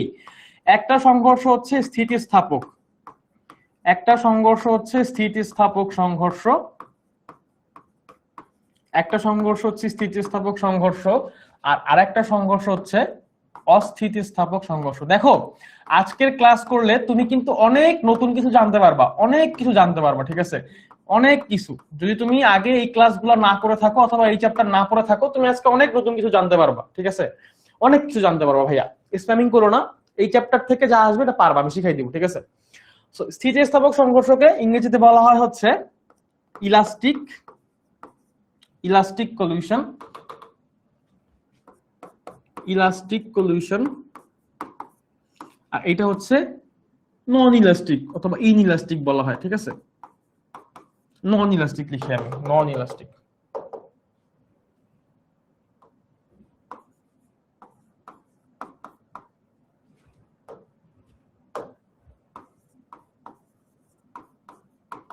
স্থিতিস্থাপক আর হচ্ছে অস্থিতিস্থাপক, একটা ইলাস্টিক একটা হচ্ছে নন ইলাস্টিক, ঠিক আছে?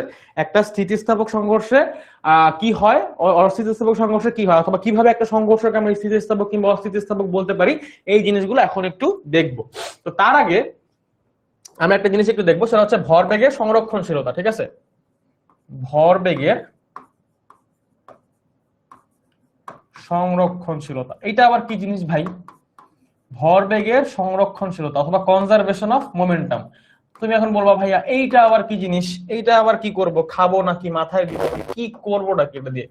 তো ভরবেগের সংরক্ষণশীলতা জিনিসটা আসলে কি, তুমি একটু চিন্তা করো। হ্যাঁ, তোমার কাছে ধরো দুইটা বস্তু আছে, এই হচ্ছে একটা বস্তু, এই বস্তুটা এম ভরের একটা বস্তু, যেটা হচ্ছে শুরুতে চলতেছিল ইউ1 বেগে, ঠিক আছে? কত বেগে?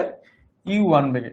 আচ্ছা, দুইটা বস্তু চিন্তা করো, একটা এম1 ভরের বস্তু যেটা ইউ1 বেগে চলতেছিল, আবার আরেকটা বস্তু আছে এটার পাশাপাশি চলতেছিল, এই যে এখানে চলতেছিল আরেকটা বস্তু যেটা হচ্ছে এম2 ভরের বস্তু, এম2 ভরের বস্তু, এইটা চলতেছিল হচ্ছে ইউ2 বেগে। কি হয়েছে? ইউ2 বেগে। তো চলার পর কিছুক্ষণ চলছে, চলার পর এদের মধ্যে সংঘর্ষ হয়েছে, এদের মধ্যে কি হয়েছে? সংঘর্ষ হয়েছে। সংঘর্ষ হওয়ার পর এরা হচ্ছে দুইজন এরকম মিলে গেছে।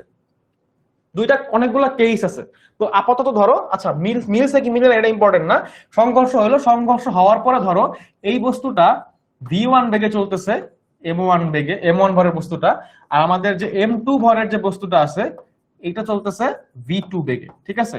সো দুইটা কেস, একটা হচ্ছে যে এই জিনিসটা এখানে সংঘর্ষ হয়েছে, সংঘর্ষ হওয়ার পরে m1 বস্তুটার বেগ চেঞ্জ হয়ে u1 থেকে v1 হয়ে গেছে, আর m2 বস্তুটার চেঞ্জ হয়ে এম টু ভরের যে বস্তুটা আছে এইটার বেগ চেঞ্জ হয়ে ইউ2 থেকে ভি2 হয়ে গেছে, বুঝছো? যখন চেঞ্জ হয়ে গেছে, তাহলে এই বস্তুটার আদি ভরবেগ কত? এই বস্তুটা এম1 বস্তুটা অথবা এম2 বস্তুটা দুজনের আদি ভরবেগ আছে। আদি ভরবেগ মানে শুরুতে ইউ1 আদি বেগ, ইউ2 আদি বেগ, ভি1 শেষ বেগ, ভি2 শেষ বেগ। তাহলে এই বস্তুটার আদি ভরবেগ, এই বস্তুটার আদি ভরবেগ পি আই ওয়ান। যদি চিন্তা করো P I can, initial momentum, so P I one equals হচ্ছে m1 u1। তারপর পি আই টু, দুই নম্বর বস্তুর জন্য পি আই টু হচ্ছে m2 u2। এই বস্তুর শেষ বেগ, শেষ ভরবেগ p1f ইকুয়ালস টু হচ্ছে m1 v1 এই বস্তুর শেষ বেগ p2f ইকুয়ালস হচ্ছে m2 v2। তাইলে চিন্তা করো তো এই দুটা বস্তুর ইনিশিয়াল ভরবেগের যোগফল, দুইটা বস্তুর ইনিশিয়াল ভরবেগ বা আদি ভরবেগের যোগফল pi কত হবে m1 u1 plus m2 u2। আর এই দুটো বস্তুর শেষ ভরবেগের যোগফল কত হবে pf ইকুয়ালস টু হচ্ছে m1 v1 প্লাস হচ্ছে m2 v2। ঠিক আছে, এটাকে সামেশন অফ pf বলা হয়, এটাকে সামেশন অফ pi বলা হয়। সামেশন মানে হচ্ছে যোগফল বোঝায়, কি বোঝায়, যোগফল বোঝায়। ঠিক আছে, আচ্ছা অনেকেই বুঝো নাই, তাদের জন্য আবার বুঝাচ্ছি। ঠিক আছে, দেখো কাহিনী হচ্ছে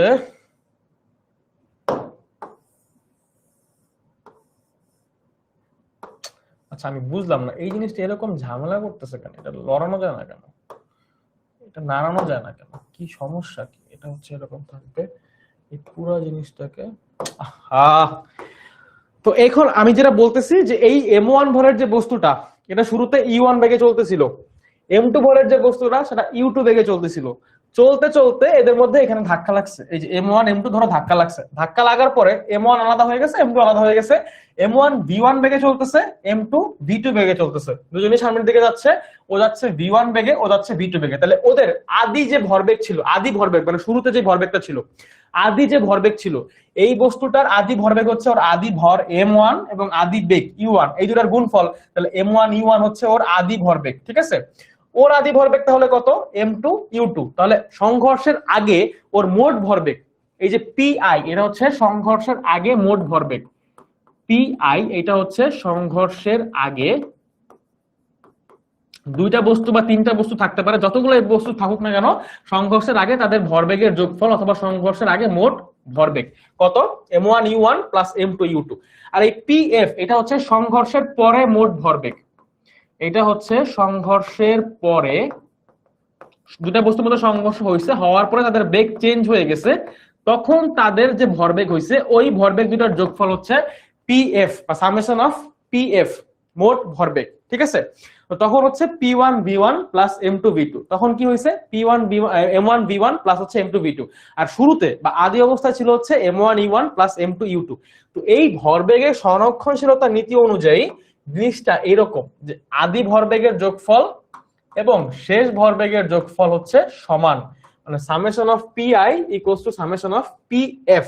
অর্থাৎ আমরা এইভাবে বলতে পারি যে কোন একটা বস্তু সংঘর্ষের আগে তার ভরবেগ যদি দুইটা বস্তুর ক্ষেত্রে এরকম হয় m1 e1 আর একটা বস্তুর ক্ষেত্রে m2 u2, তাহলে তখন তাদের মোট ভরবেগের যোগফল ইকুয়ালস টু হচ্ছে সংঘর্ষের পরে তাদের যে মোট ভরবেগ তার যোগফল m1 v1 প্লাস হচ্ছে m2 v2।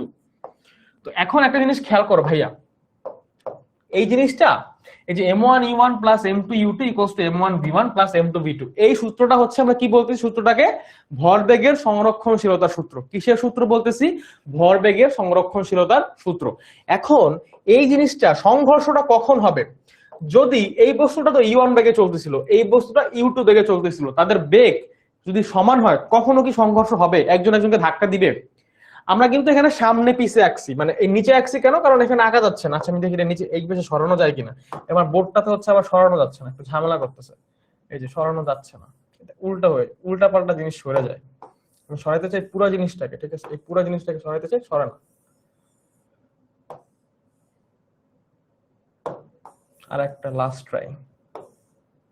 আচ্ছা হ্যাঁ, এই বস্তুটা আর এই বস্তুটা এরা কিন্তু সামনাসামনি না, এরকম ভাবে আছে। ঠিক আছে, পাশাপাশি, মানে একটাকে আর একটা যে ধাক্কা দিবে, এখন যদি ধাক্কা দিতে হয়, একটা বস্তু যদি আরেকটা বস্তুকে ধাক্কা দিতে হয়, তাহলে কি হইতে হবে, অবশ্যই যে কোনো একটা বস্তুর বেগ বেশি হইতে হবে, হয় u1 অথবা u2, যে কোনো একটা বেগ কি বেশি হইতে হবে। বেগ যদি বেশি হয় তখন যে কিন্তু বস্তুটাকে ধাক্কা দিবে, তাই না? তো u1 u2 যদি সমান হয় তাহলে কিন্তু তাদের মধ্যে কোনো সংঘর্ষ হবে না। যখনই বেগ ডিফারেন্ট আলাদা হবে তখন হচ্ছে একটা বস্তু যে আরেকটা বস্তুকে ধাক্কা দিবে, ধাক্কা দিলে তারা সামনের দিকে যদি সেম বেগেও চলতে পারে, আবার আলাদা আলাদা বেগে সরে যেতে পারে। এখানে যেমন বেগ চেঞ্জ, দুইটার বেগই চেঞ্জ হয়ে গেছে, v1 হয়েছে একটার বেগ, একটার বেগ হয়েছে v2, একটা বেগ হয়েছে কি v1, একটার বেগ হচ্ছে v2। তো মোট ব্যাপারটা হচ্ছে বা আলটিমেট কথাটা হচ্ছে যে একটা বস্তু এবং আরেকটা বস্তু বা দুইটা বস্তু শুরুতে চলতেছিল, তাদের মধ্যে ধাক্কা লাগছে, ধাক্কা লাগার পরে তারা আবার চলতেছে। তো শুরুতে তাদের যে ভরবেগ তার যোগফল এবং সংঘর্ষের পরে যে ভরবেগ তার যোগফল, দুইটা জিনিস হচ্ছে সেম। এটাই হচ্ছে ভরবেগের সংরক্ষণশীলতা। ঠিক আছে, এটাই হচ্ছে ভরবেগের সংরক্ষণশীলতা। সংঘর্ষ কাকে বলে? ওই যে বললাম যে ঘাত বলের কারণে দুইটা বস্তুর মধ্যে যে আঘাত বা ধাক্কা লাগে, ওইটা হচ্ছে সংঘর্ষ। তো এখন এই জিনিসটা থেকে আমরা যে ভরবেগের সংরক্ষণশীলতা শিখলাম, এই যে স্থিতিস্থাপক সংঘর্ষ হোক কিংবা অস্থিতিস্থাপক সংঘর্ষ হোক, যে ধরনের সংঘর্ষই হোক না কেন, সেইখানে এই ভরবেগটা সংরক্ষিত থাকবে। মানে সংঘর্ষের আগে ভরবেগ এবং সংঘর্ষের পরে ভরবেগ দুজনের ক্ষেত্রেই সংরক্ষিত থাকবে। দুজনের ক্ষেত্রে কি থাকবে? সংরক্ষিত থাকবে। দুজনের ক্ষেত্রেই সংঘর্ষ মানে টোটাল ভরবেগটা হচ্ছে কি হবে? সংরক্ষিত থাকবে। তাহলে ভাইয়া আমরা কিভাবে আলাদা করব যে একটা বস্তুর সংঘর্ষটা স্থিতিস্থাপক, মানে দুইটা বস্তুর মধ্যে সংঘর্ষটা স্থিতিস্থাপক নাকি? আমি তো কমার্সের স্টুডেন্ট, তো কমার্সের স্টুডেন্ট হয়ে তুমি ফিজিক্স ক্লাসে কি করতেছো ভাইয়া? আজব, মানে কি আর বলবো। তো ভরবেগ যদি সংরক্ষিত থাকে, মানে ভরবেগ দুটার ক্ষেত্রে সংরক্ষিত থাকবে। এখন কথা হচ্ছে তোমরা তো তাহলে কনফিউজ হয়ে যাবা যে ভাই স্থিতিস্থাপক সংঘর্ষের ক্ষেত্রে ভরবেগ সংরক্ষিত, অস্থিতিস্থাপক সংঘর্ষের ক্ষেত্রে ভরবেগ সংরক্ষিত, তাহলে আমি কিভাবে বুঝবো যে কোন সংঘর্ষটা স্থিতিস্থাপক আর কোন সংঘর্ষটা অস্থিতিস্থাপক? লাস্টের লাইনটা বুঝে নাই, এই লাস্টের লাইনটাই তো সূত্র বাবা, লাস্টের লাইনটাই তো সূত্র, লাস্টের লাইনটাই তো সূত্র। মানে এই দুইটা বস্তুর আদি ভরবেগ m1u1 আর m2u2, এই দুটোর যোগফল ইকুয়ালস টু এই সেম দুটা বস্তুরই শেষ ভরবেগ m1v1 আর m2v2, এই দুটার যোগফল। ঠিক আছে, বুঝবা, আস্তে ধীরে বুঝবা। আমি আরো এখানে মাত্র শুরু করছি, তো আরো কিছু জিনিস পড়ার আছে। দেখো আর একটা ইম্পর্টেন্ট জিনিস দেখো। তো কথা হচ্ছে যখন দেখলা যে ভরবেগ দুই স্থিতিস্থাপক সংঘর্ষ হোক কিংবা অস্থিতিস্থাপক সংঘর্ষ হোক, দুইজনের ক্ষেত্রে ভরবেগ সংরক্ষিত থাকে, তাহলে আমি কিভাবে বুঝবো যে সংঘর্ষটা আসলে কখন স্থিতিস্থাপক? ভাইয়া এখানে দুইটাই ধনাত্মক মান হবে কিনা? হ্যাঁ, দুইটাই ধনাত্মক মান হবে, কারণ তাদের দিক সেম, তারা একই দিকে যাচ্ছে। ঠিক আছে, এইটাতে আমরা আসতেছি, এই কেসটাতে আমরা আসতেছি, কেসগুলোতে আমরা আসতেছি। আগে একটু বুঝো যে তাহলে স্থিতিস্থাপকতার শর্ত কি? তাহলে স্থিতিস্থাপক সংঘর্ষের শর্তটা কি? স্থিতিস্থাপক সংঘর্ষের শর্ত, স্থিতিস্থাপক সংঘর্ষের শর্ত, অথবা কোন জিনিস এমন আছে যেটা বের করে আমরা বলতে পারবো যে হ্যাঁ এই সংঘর্ষটা স্থিতিস্থাপক। কিভাবে বলতে পারবো? একদম শুরুতে একটা বস্তুর গতিশক্তি বের করব, আদি গতিশক্তি। কি বের করব? গতিশক্তি। গতিশক্তি তোমরা জানো গতিশক্তি সূত্র কি? গতিশক্তিকে ই কে দিয়ে প্রকাশ করা হয়। গতিশক্তির ইংরেজি হচ্ছে কাইনেটিক এনার্জি, যেটাকে ই কে দিয়ে প্রকাশ করা হয় এবং ই কে ইকুয়ালস টু লেখা হয় হচ্ছে হাফ এম ভি স্কয়ার। কোন বস্তুর ভর এবং তার বেগের বর্গের গুণফল, এর অর্ধেক হচ্ছে গতিশক্তি। তাহলে গতিশক্তি হচ্ছে কি? Half M V square. তো স্থিতিস্থাপক সংঘর্ষের শর্ত হচ্ছে যে ভরবেগের পাশাপাশি গতিশক্তিও সংরক্ষণশীল থাকতে হবে। ভরবেগের সাথে সাথে গতিশক্তিও সংরক্ষণশীল থাকতে হবে। মানে হচ্ছে যখন দুইটা বস্তুর মধ্যে সংঘর্ষ হবে তখন তাদের আদি গতিশক্তি এবং শেষ গতিশক্তি সমান হইতে হবে। আবার চিন্তা করো, এই যে একটা বস্তু m1 ভরের একটা বস্তু, সে হচ্ছে e1 বেগে যাচ্ছে, এর পিছন থেকে m2 ভরের একটা বস্তু u2 বেগে আসতেছে এবং এই বস্তুটা ধাক্কা দিবে। এটা কি করবে? ধাক্কা দিবে। কিছুক্ষণ চলার পরে এই বস্তুটা ধাক্কা দিল, ঠিক আছে, এই বস্তুটা হচ্ছে কি করলো? ধাক্কা দিল। তো তখন এই যে m2 ভরের বস্তু, এটা তখন v2 বেগে যাবে, আর আমাদের যে m1 ভরের বস্তু, এটা হচ্ছে v1 বেগে যাচ্ছে। তাহলে এই সংঘর্ষ হওয়ার পরে এদের বেগ চেঞ্জ হয়ে গেছে। ওর বেগ ছিল u1, এটা হয়ে গেছে v1, ওর বেগ ছিল u2, এটা হয়ে গেছে v2। তাহলে এই বস্তুটার জন্য চিন্তা করো তো, এই বস্তুটার জন্য ইনিশিয়াল গতিশক্তি বা শুরুতে ওর গতিশক্তি কত ছিল? ধরো ওর গতিশক্তিকে আমরা e2 দিয়ে লিখতেছি, e2 ইকুয়ালস হচ্ছে হাফ m2 u2 স্কয়ার। ওরটাকে আমরা e1 দিয়ে লিখতেছি ইনিশিয়ালি বা শুরুতে, e1 ইকুয়ালস টু হচ্ছে হাফ m1 u1 স্কয়ার। সংঘর্ষের আগে, এটা হচ্ছে আগে, সংঘর্ষের আগে, এটা হচ্ছে সংঘর্ষের পরে। তাহলে সংঘর্ষের আগে এই বস্তুর গতিশক্তি হচ্ছে হাফ m2 u2 স্কয়ার। এই বস্তুর গতিশক্তি হচ্ছে হাফ m1u1 স্কয়ার। অতএব মোট গতিশক্তি, তাহলে সংঘর্ষের আগে এবং সংঘর্ষের আগে এই দুইটা বস্তুর মোট গতিশক্তি m1 ভর এবং m2 ভর, এই দুইটা বস্তুর মোট গতিশক্তি ধরো EKI বা ইনিশিয়াল কাইনেটিক এনার্জি টোটাল মোট দুজনের ক্ষেত্রে কত হবে? E1 plus E2। তো E1 প্লাস E2 মানে কি? E1 প্লাস E2 মানে হচ্ছে half m1 U1 square plus half m2 U2 square. এটা হচ্ছে সংঘর্ষের আগে এই দুইটা বস্তুর মোট গতিশক্তি। তাহলে সংঘর্ষের পরে মোট গতিশক্তি কত? এই দুইটা বস্তুর ক্ষেত্রে সংঘর্ষের পরে যদি গতিশক্তি চিন্তা করো, সংঘর্ষের পরে মোট গতিশক্তি বের করবা। এখন আবার সংঘর্ষের পরে তাহলে মোট গতিশক্তি কত হবে? এখন তো এটা পারবাই, EKF ইকুয়ালস টু, ধরো সংঘর্ষের পরে এই বস্তুটার গতিশক্তি হচ্ছে এই m2 ভরের যে বস্তুটা গতিশক্তি সংঘর্ষের পরে হচ্ছে E3, যেটা হচ্ছে হাফ m2 v2 স্কয়ার। এইটার জন্য হচ্ছে E4, যেটা হচ্ছে হাফ m1 v1 স্কয়ার। তাহলে মোট গতিশক্তি কত হবে এখানে সংঘর্ষের পরে? E3 plus E4 equals to হচ্ছে আমরা লিখতে পারি half m1 v1 square plus হচ্ছে হাফ m2 v2 স্কয়ার। বুঝছো ব্যাপারটা? বুঝছো? তাহলে সংঘর্ষের আগে মোট গতিশক্তি EKI হচ্ছে half m1 u1 square plus half m2 u2 square. সংঘর্ষের পরে মোট গতিশক্তি EKF ইকুয়ালস হচ্ছে half m1 v1 square plus half m2 v2 square. তো গতিশক্তি যদি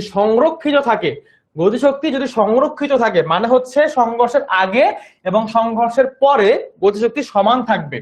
তো গতিশক্তি সংরক্ষিত থাকলে গতিশক্তি সংরক্ষণশীলতা বা গতিশক্তি সংরক্ষণশীলতা হচ্ছে কি বলে? গতিশক্তি সংরক্ষণশীল মানে হচ্ছে শুরুতে মোট গতিশক্তি, সংঘর্ষের আগে মোট গতিশক্তি EKI আর সংঘর্ষের পরে মোট গতিশক্তি EKF এরা হচ্ছে সমান। গতিশক্তির সংরক্ষণশীলতা অনুযায়ী, সংরক্ষণশীল মানেই হচ্ছে যে কোন একটা ঘটনা ঘটার আগে এবং পরে ওই জিনিসটা সেম থাকবে। তাহলে EKI ইকুয়ালস টু হচ্ছে EKF। তো EKI হচ্ছে half m1 u1 square plus half m2 u2 square equals to half m1 v1 square plus half m2 v2 square.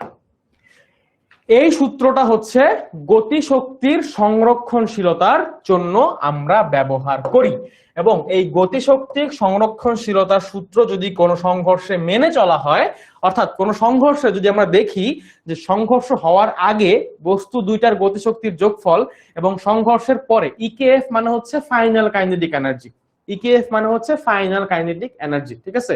আর এখানে E1 E2 এটা সবগুলো কিন্তু E, ঠিক আছে? এগুলা কিন্তু কোনো F না, এটা হচ্ছে E, এটা E, এটা E, এটাও E, এটাও E, সবগুলা E। হ্যাঁ, আমি জাস্ট নাম দিছি বুঝার জন্য, বাট এই যে EKI মানে হচ্ছে শুরুতে বা প্রাথমিক বা আদি গতিশক্তি, ঠিক আছে? এটা লিখে দিই, EKI এটা হচ্ছে আদি গতিশক্তি মানে সংঘর্ষের আগে যে গতিশক্তি এটা EKI, আর EKF হচ্ছে সংঘর্ষের পরে গতিশক্তি। ওটা তো লেখাই আছে এখানে যে সংঘর্ষের পরে মোট, এটা তো লেখার দরকার নেই, এটা হচ্ছে সংঘর্ষের পরে মোট গতিশক্তি, ঠিক আছে? তো কোন সংঘর্ষে যদি আমরা দেখি যে দুইটা বস্তুর সংঘর্ষের আগের গতিশক্তি এবং পরের গতিশক্তি যোগফল সমান থাকতেছে, তাহলে আমরা বলতে পারবো যে হ্যাঁ এই সংঘর্ষটা হচ্ছে স্থিতিস্থাপক সংঘর্ষ। তাইলে আমরা এখন একটু আগের স্লাইডে চলে যাই। আগের স্লাইডে আমরা এই যে যেখানে লিখছিলাম যে স্থিতিস্থাপক সংঘর্ষে ভরবেগ সংরক্ষিত থাকবে, পাশাপাশি গতিশক্তিও সংরক্ষিত থাকবে। স্থিতিস্থাপক সংঘর্ষে ভরবেগ সংরক্ষিত থাকবে, পাশাপাশি গতিশক্তিও সংরক্ষিত থাকবে। আর অস্থিতিস্থাপক সংঘর্ষে শুধুমাত্র ভরবেগ সংরক্ষিত, গতিশক্তি সংরক্ষিত থাকবে না, গতিশক্তি সংরক্ষিত থাকবে না। তো কোন একটা যদি সংঘর্ষ এরকম হয়, এরকম সিনারিও যদি তোমার পরীক্ষায় আসে, একটা সংঘর্ষ হচ্ছে, সংঘর্ষ হওয়ার পরে তোমাকে যদি জিজ্ঞেস করে যে সংঘর্ষটা কি স্থিতিস্থাপক নাকি অস্থিতিস্থাপক, তুমি কিভাবে বুঝবা? তুমি সংঘর্ষটাকে আগে হচ্ছে সংঘর্ষের আগের যে ভরবেগ ওইটা বের করবা দুইটা বস্তুর ক্ষেত্রে, তারপর যোগ করবা। আবার সংঘর্ষের পরের যে ভরবেগ ওইটা বের করবা, দুটাকে যোগ করবা, তাহলে দেখবা যে সমান থাকতেছে, ভরবেগ সবসময় সমান থাকবে। এরপরে যেটা করবা যে গতিশক্তি কি সংরক্ষিত থাকে কিনা। তো গতিশক্তি কিভাবে হিসাব করবা, ইনিশিয়ালি বা একটা বস্তুর সংঘর্ষের আগের যেই বেগ ছিল, যেই ভর ছিল, ওইটা দিয়ে তার মোট গতিশক্তি দুটা বস্তুর ক্ষেত্রে বের করবা। এরপর সংঘর্ষের পরে আবার দুটা বস্তুর ক্ষেত্রে তো বেগ চেঞ্জ হয়ে যাবে, ভর সেম থাকলেও বেগ কি হয়ে যাবে, বেগ তো পরে v1 v2 হয়ে যায়, আগে u1 u2 ছিল। এরপরে দেখবা তখন তাদের গতিশক্তি হচ্ছে কত আসতেছে, half m1 v1 square plus হচ্ছে হাফ m2 v2 স্কয়ার। তো এইরকম আর কি। তো দুইটা সংঘর্ষের পার্থক্য হচ্ছে, একটাতে অস্থিতিস্থাপক সংঘর্ষে শুধুমাত্র ভরবেগ সংরক্ষিত থাকে, আর স্থিতিস্থাপক সংঘর্ষে ভরবেগ এবং গতিশক্তি দুইটাই সংরক্ষিত থাকে। বুঝছো ব্যাপারটা এরকম। তো এখন আমরা একটা ম্যাথ দেখবো, আমরা ওই ম্যাথটা দেখলে এই ব্যাপারটা পুরোই ক্লিয়ার হয়ে যাবে। ঠিক আছে, ব্যাপারটা পুরোটাই ক্লিয়ার হয়ে যাবে। আচ্ছা, এখন আসো আমরা একটু মিলিত বেগের কনসেপ্টটা বুঝি। ঠিক আছে, মিলিত বেগ এবং একমাত্রিক সংঘর্ষের ক্ষেত্রে কিভাবে আমরা বেগ বের করতে পারবো। আগে মিলিত বেগটা দেখি, মিলিত বেগটা সহজ, মিলিত বেগটা দেখে এরপরে হচ্ছে একমাত্রিক সংঘর্ষটা বুঝবো। ঠিক আছে, মিলিত বেগ এই মিলিত বেগটা বের করা হয় হচ্ছে ভরবেগের সংরক্ষণশীলতার সাহায্যে। কিসের সাহায্যে? এই মিলিত বেগটা আমরা বের করব কিসের সাহায্যে? ভরবেগের সংরক্ষণশীলতার সাহায্যে। কি কই থেকে পাবো? মিলিত বেগের সূত্রটা কোন জায়গা থেকে আসবে? ভরবেগের সংরক্ষণশীলতা থেকে আসবে। ঠিক আছে, এটা বুঝবা, এটা বুঝতেই হবে, এটা থেকে পরীক্ষায় প্রশ্ন আসবে। এটা কোথা থেকে আসবে? ভরবেগের সংরক্ষণশীলতা থেকে আসবে। তো খেয়াল করো, একটু খেয়াল করো, আমি হচ্ছে একটা বস্তু নিচ্ছি যেটা হচ্ছে m ভরের বস্তু। এই বস্তুটা চলতেছে u1 বেগে, আমার আরেকটা বস্তু পিছন থেকে চলতেছে m2 ভরের বস্তু, যেটা এই একই দিকে চলতেছে u2 বেগে। m1 ভরের বস্তুটাও এই দিকে চলতেছে u1 বেগে, m2 ভরের বস্তুটাও এদিকে চলতেছে u2 বেগে। পরে এরা সংঘর্ষ হইলো, এদের মধ্যে ধাক্কা লাগলো, ধাক্কা লেগে এরা দুইজনই একই দিকে যাচ্ছে v বেগে। এই m1 ভরের বস্তুটাও v বেগে যাচ্ছে, m2 ভরের বস্তুটাও v বেগে যাচ্ছে। এখানে আর কোনো বেগ v1 v2 হয় নাই। ঠিক আছে, এখানে আর কোনো বেগ v1 v2 হয় নাই। তো এখানে যেটা হচ্ছে দুইজনের দিক সেম, মানে এরা শুরুতে এই দিকেই যাচ্ছে, এই বস্তুদের সংঘর্ষের পরেও এই দিকেই যাচ্ছে। তো কাহিনী হচ্ছে আমাকে এই মিলিত বেগটা বের করতে বলে প্রশ্নে, যে মিলিত বেগ কত সংঘর্ষের পরে। এই প্রশ্নের জন্য তোমাকে যেটা প্রশ্ন করবে, এটা এই টাইপের প্রশ্ন, যে সংঘর্ষের পরে মিলিত বেগ কত, সংঘর্ষের পরে মিলিত বেগ কত। ঠিক আছে, আচ্ছা, তো সংঘর্ষের পরে মিলিত বেগ কতটা বের করতে বলছে। তো আমি কি করব, আমি বলছি যে মিলিত বেগ বের করবো আমরা কই থেকে? ভরবেগের সংরক্ষণশীলতা থেকে। ঠিক আছে, তো ভরবেগের সংরক্ষণশীলতায় একটু আগে আমরা কি শিখছি বলো? আমরা শিখছি যে m1 ভরের বস্তু যদি u1 বেগে চলে, তাহলে এই বস্তুর আদি ভরবেগ হচ্ছে m1 u1। ঠিক আছে, আচ্ছা, আর এই বস্তুর আদি ভরবেগ হচ্ছে কি m2 u2। তাহলে এই দুটার যোগফল হচ্ছে আদি ভরবেগ। ঠিক আছে, আদি ভরবেগের সমষ্টি অথবা ইনিশিয়াল মোমেন্টাম, দুইটা বস্তুর ক্ষেত্রে ইনিশিয়াল মোমেন্টাম। মিলিত বেগ হচ্ছে দুইটা বস্তু সংঘর্ষের পরে যেই বেগে চলতে থাকে, দুইটা বস্তু সংঘর্ষের পরে একই বেগে চলতে থাকলে ওই বেগটাকে আমরা বলবো হচ্ছে মিলিত বেগ। দুইটা বস্তু যদি সংঘর্ষের পরে একই বেগে সামনের দিকে চলতে থাকে তাহলে ওই বেগটাকে আমরা বলবো হচ্ছে মিলিত বেগ। তো এখানে দেখো একটু আগে দেখছিলাম যে m1 ভরের বেগ হয়ে যায় v1, m2 ভরের বস্তুর বেগ হয়ে যায় v2, কিন্তু এখানে কি এগুলো কিছু হয়েছে? এখানে কি v1 v2 হয়েছে? এখানে v1 ও হয় নাই, v2 ও হয় নাই, দুইটার বেগে কি হয়েছে? v হয়েছে। দুইটাই v বেগের সামনের দিকে চলতেছে, মিলিত বেগ মানে একই বেগে মিলে গেছে এরা। তো এখন তাহলে এই দুইটা বস্তুর সংঘর্ষের আগে মোট ভরবেগ কত? m1 u1 plus m2 u2। তাহলে সংঘর্ষের পরে এদের মোট ভরবেগ কত হওয়ার কথা ছিল? m1 v1 plus m2 v2। এটা আমরা পড়ে আসছি, এটা আমরা কোথায় পড়ছি? ভরবেগের সংরক্ষণশীলতায়, তাই না? ভরবেগের সংরক্ষণশীলতা আমরা কি পড়ছি? সংঘর্ষের আগে মোট ভরবেগ এবং সংঘর্ষের পরে মোট ভরবেগ সমান থাকে। তাহলে যেহেতু এখানে সংঘর্ষ হচ্ছে, সংঘর্ষের আগের মোট ভরবেগ হচ্ছে m1 u1 plus m2 u2, সংঘর্ষের পরের মোট ভরবেগ হওয়ার কথা ছিল m1 v1 plus m2 v2। কিন্তু দেখো এখানে কি হচ্ছে, এখানে m1 u1 plus m2 u2 এটা ঠিকই থাকবে, m1 u1 plus m2 u2 এটা ঠিকই থাকবে। কিন্তু এখানে যেটা হচ্ছে এই v1 ও v, v2 ও v। কেন v এখানে? কেন v? কারণ বলছে যে v1 এবং v2 এরা মিলিত বেগে চলে। মিলিত বেগে চলে মানে একই বেগে চলে। কি বলছে? সংঘর্ষের পরে এরা একই বেগে চলে। সংঘর্ষের পরে যেহেতু সংঘর্ষের পরে সংঘর্ষের পর বস্তুদ্বয় একই বেগে সামনের দিকে গতিশীল। যেহেতু বস্তুদ্বয় সংঘর্ষের পরে একই বেগে সামনের দিকে গতিশীল, এই জন্য আমরা V1 আর V2 দুইটাকেই হচ্ছে V লিখতেছি। V1 ও V, V2 ও V। সেই V1 এর জায়গায় আমরা V দিয়ে রিপ্লেস করছি, V2 এর জায়গায় আমরা হচ্ছে V দিয়ে রিপ্লেস করছি। এই Vটাই হচ্ছে আমাদের মিলিত বেগ। এই একই বেগে যখন চলে, এই একই বেগটাকে আমরা বলি হচ্ছে মিলিত বেগ। একই বেগটাকে আমরা বলি কি? মিলিত বেগ। এই মিলিত বেগটাই আমরা হচ্ছে বের করব। তাহলে আমরা ভিটা বের করব। তো যেহেতু ভিটা বের করবা, এই জিনিস থেকে বের করবা, তো এটাকে বাম সাইডে লিখো m1v plus m2v equals to m1u1 plus m2u2। সেখান থেকে v বের করবা। সো v কমন নিলে কি থাকে? m1 plus m2 equals to m1u1 plus হচ্ছে m2u2। তাহলে এখান থেকে v কত? v হচ্ছে m1u1 plus m2u2 divided by m1 plus m2। এইটা একটা সূত্র মিলিত বেগ বের করার সময়। দুটা বস্তু যখন একই দিকে চলে, দুটা বস্তু সংঘর্ষের পর একই দিকে চলতেছে, যেদিক থেকে দুটা বস্তু যখন একই দিকে চলতেছিল, এরপরে সংঘর্ষ হয়েছে, সংঘর্ষ হওয়ার পরে আবার একই দিকে যাচ্ছে। ঠিক আছে? আনিকা মুসারাত বলছে v1 ইকুয়ালস টু v2। বুঝলাম না। আচ্ছা আনিকা, খেয়াল করো ভাইয়া, এই দুটা বস্তু শুরুতে তো বেগ আলাদা ছিল। ধরো এইটা চলতেছিল হচ্ছে 5 মিটার পার সেকেন্ড বেগে, আর এইটা চলতেছিল হচ্ছে 2 মিটার পার সেকেন্ড বেগে। ঠিক আছে? এখন সংঘর্ষ যখন হইলো, সংঘর্ষ হওয়ার পরে ওর বেগও হয়ে গেল হচ্ছে 7, m1 এর বেগও হয়ে গেল 7, v1 হয়ে গেল 7, আবার v2 ও হয়ে গেল হচ্ছে 7। এখন তুমি কি v1 v2 দুইটাকেই 7 লিখতে পারবা না? বলো, দুটাকে কি 7 লেখা সম্ভব না? সম্ভব। যেহেতু দুটাকেই 7 লেখা সম্ভব, এই জন্য আমরা তো এখানে ভ্যালু ধরে নেই, আমরা এখানে র্যান্ডম প্রতীক ধরছি যে v দিয়ে প্রকাশ করা হচ্ছে। তো যেহেতু বলতেছি যে সংঘর্ষের পরে এদের বেগ হয়ে গেছে v, তো v1 ও v, v2 ও v, এই জন্যই vটা হচ্ছে মিলিত বেগ। ঠিক আছে? এই জন্যই vটা হচ্ছে কি? মিলিত বেগ। সো এই জন্য আমরা এই vটা বের করার সময় আমরা m1u1 প্লাস m2u2 কে m1 প্লাস m2 দিয়ে ভাগ করে ফেলতে পারবো। m1 প্লাস m2 নিচে চলে যাবে, তাহলে আমরা মিলিত বেগ v হচ্ছে পেয়ে যাব। এইটা একটা কেস। এটা কোন কেস? যখন বস্তু দুটা একই দিক থেকে আসছিল। খেয়াল করো, এইটাও এদিক থেকে এদিকে যাচ্ছে, এইটাও এদিক থেকে এইদিকে যাচ্ছে। যখন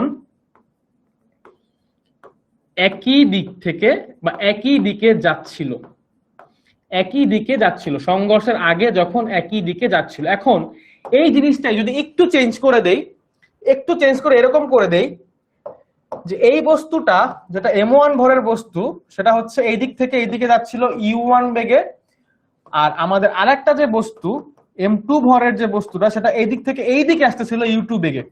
যখন দিক বিপরীত, যখন একটা আর একটার উল্টা দিক থেকে আসে, যখন দিক বিপরীত, অর্থাৎ এই দুটা বস্তু একটা এই দিক থেকে যাচ্ছিল, একটা এই দিক থেকে। সিদ্ধার্থুল মুনতাহা জিজ্ঞেস করছে ভি মানে কি? ভি মানে বেগ। তুমি কি সায়েন্সের স্টুডেন্ট না? তুমি কি সায়েন্সের স্টুডেন্ট না সিদ্ধার্থুল মুনতাহা? ছোট হাতের ভি মানে বেগ। তুমি কি এখন পর্যন্ত গতি অধ্যায় পড়ো নাই? পড়ছো? যদি গতি অধ্যায় পড়ে থাকো তাহলে তোমার জানা উচিত যে ভি মানে বেগ। যদি এটা না জানো তাহলে স্যাডলি বলতেছি ভাইয়া, তোমার পড়াশোনার অবস্থা খুবই খারাপ। তুমি কি আমাদের অনলাইন ব্যাচে আসো? যদি না থাকো আমাদের অনলাইন ব্যাচে যত তাড়াতাড়ি সম্ভব ভর্তি হও, নাহলে কিন্তু তোমার পড়াশোনার অবস্থা আসলেই খুবই খারাপ। তুমি যেহেতু এখন এসে বলতেছো ভি মানে কি, তাহলে তুমি এখন তাড়াতাড়ি করে অনলাইন ব্যাচে ভর্তি হও। 16910 এই নাম্বারে কল দিবা। ঠিক আছে? তোমার আমি অঙ্কন ভাই বলতেছি, তুমি অনলাইন ব্যাচে ভর্তি হও, তুমি এই অবস্থা থেকে একটু ভালোর দিকে যাইতে পারবা তাহলে। ঠিক আছে? তাহলে বড়টা ধনাত্মক, ছোটটা ঋণাত্মক কিনা? আচ্ছা এটা বলতেছি ভাইয়া, দেখো যখন m1 u1 এদিক মানে u1 এদিক থেকে এদিকে যাচ্ছে, u1 বেগে m1 বস্তুটা এদিকে যাচ্ছে, u2 বেগে m2 বস্তুটা এইদিকে আসতেছে, তখন দিক বিপরীত, তখন তোমার যে কোনো একটাকে ধনাত্মক ধরতে হবে। ঠিক আছে? এখন তোমার যদি মনে হয় যে তুমি বড় ভরের বস্তুটাকে ধনাত্মক ধরবা, তাহলে ধরে নাও। আর যদি তোমার মনে হয় যে ছোট ভরের বস্তুটাকে ধনাত্মক ধরবা, ধরতে পারো, অসুবিধা নাই। তুমি যেটা করবা, এই u1 ভরের বস্তুটাকে কি ধরবা? ধনাত্মক ধরবা। আর u2 ভরের মানে সরি m1 ভরের যে বস্তুটা অর্থাৎ u1, এটাকে তুমি পজিটিভ ধরতে পারো চাইলে। এটাকে নেগেটিভ ধরবা, তাহলে মানে একটা পজিটিভ হইলে একটা নেগেটিভ হবে। একটার দিক যদি পজিটিভ ধরো, বেগ হচ্ছে একটা ভেক্টর রাশি, বেগ হচ্ছে একটা ভেক্টর রাশি, এখানে প্লাস মাইনাস দিয়ে মূলত দিক বুঝায়। ভেক্টর রাশিকে প্রকাশ করার জন্য মানের পাশাপাশি দিকটাও প্রয়োজন। সো E1 বেগে যেই বস্তুটা যাচ্ছে ওর বেগটাকে পজিটিভ ধরলে ওরটাকে তোমার নেগেটিভ ধরতে হবে, আবার যদি তুমি এইটাকে নেগেটিভ ধরো তাহলে ওইটা হবে হচ্ছে পজিটিভ। ব্যাপারটা জাস্ট এরকম, তোমার এরকম কোনো বাধ্যবাধকতা নাই যে বড় ভরের যে বস্তুটা থাকবে সেটাকে তুমি হচ্ছে ধনাত্মক ধরতে হবে বা বড় ছোটটাকে ঋণাত্মক ধরতে হবে, এরকম কোনো বাধ্যবাধকতা নাই। তোমার যেটা ভালো মনে হবে তুমি সেটাকে ধরবা, ঠিক আছে? বাট চাইলে ধরতে পারো বড়টাকে, অসুবিধা নাই। তো যখন দিক বিপরীত, একটা এই দিক থেকে আসতেছে একটা এই দিক থেকে আসতেছে, এরকম সিচুয়েশন, তখন জাস্ট কি হবে জানো? এই সূত্রটা সবকিছু সেম থাকবে, জাস্ট এই প্লাসের জায়গায় একটা মাইনাস বসাবা, শেষ।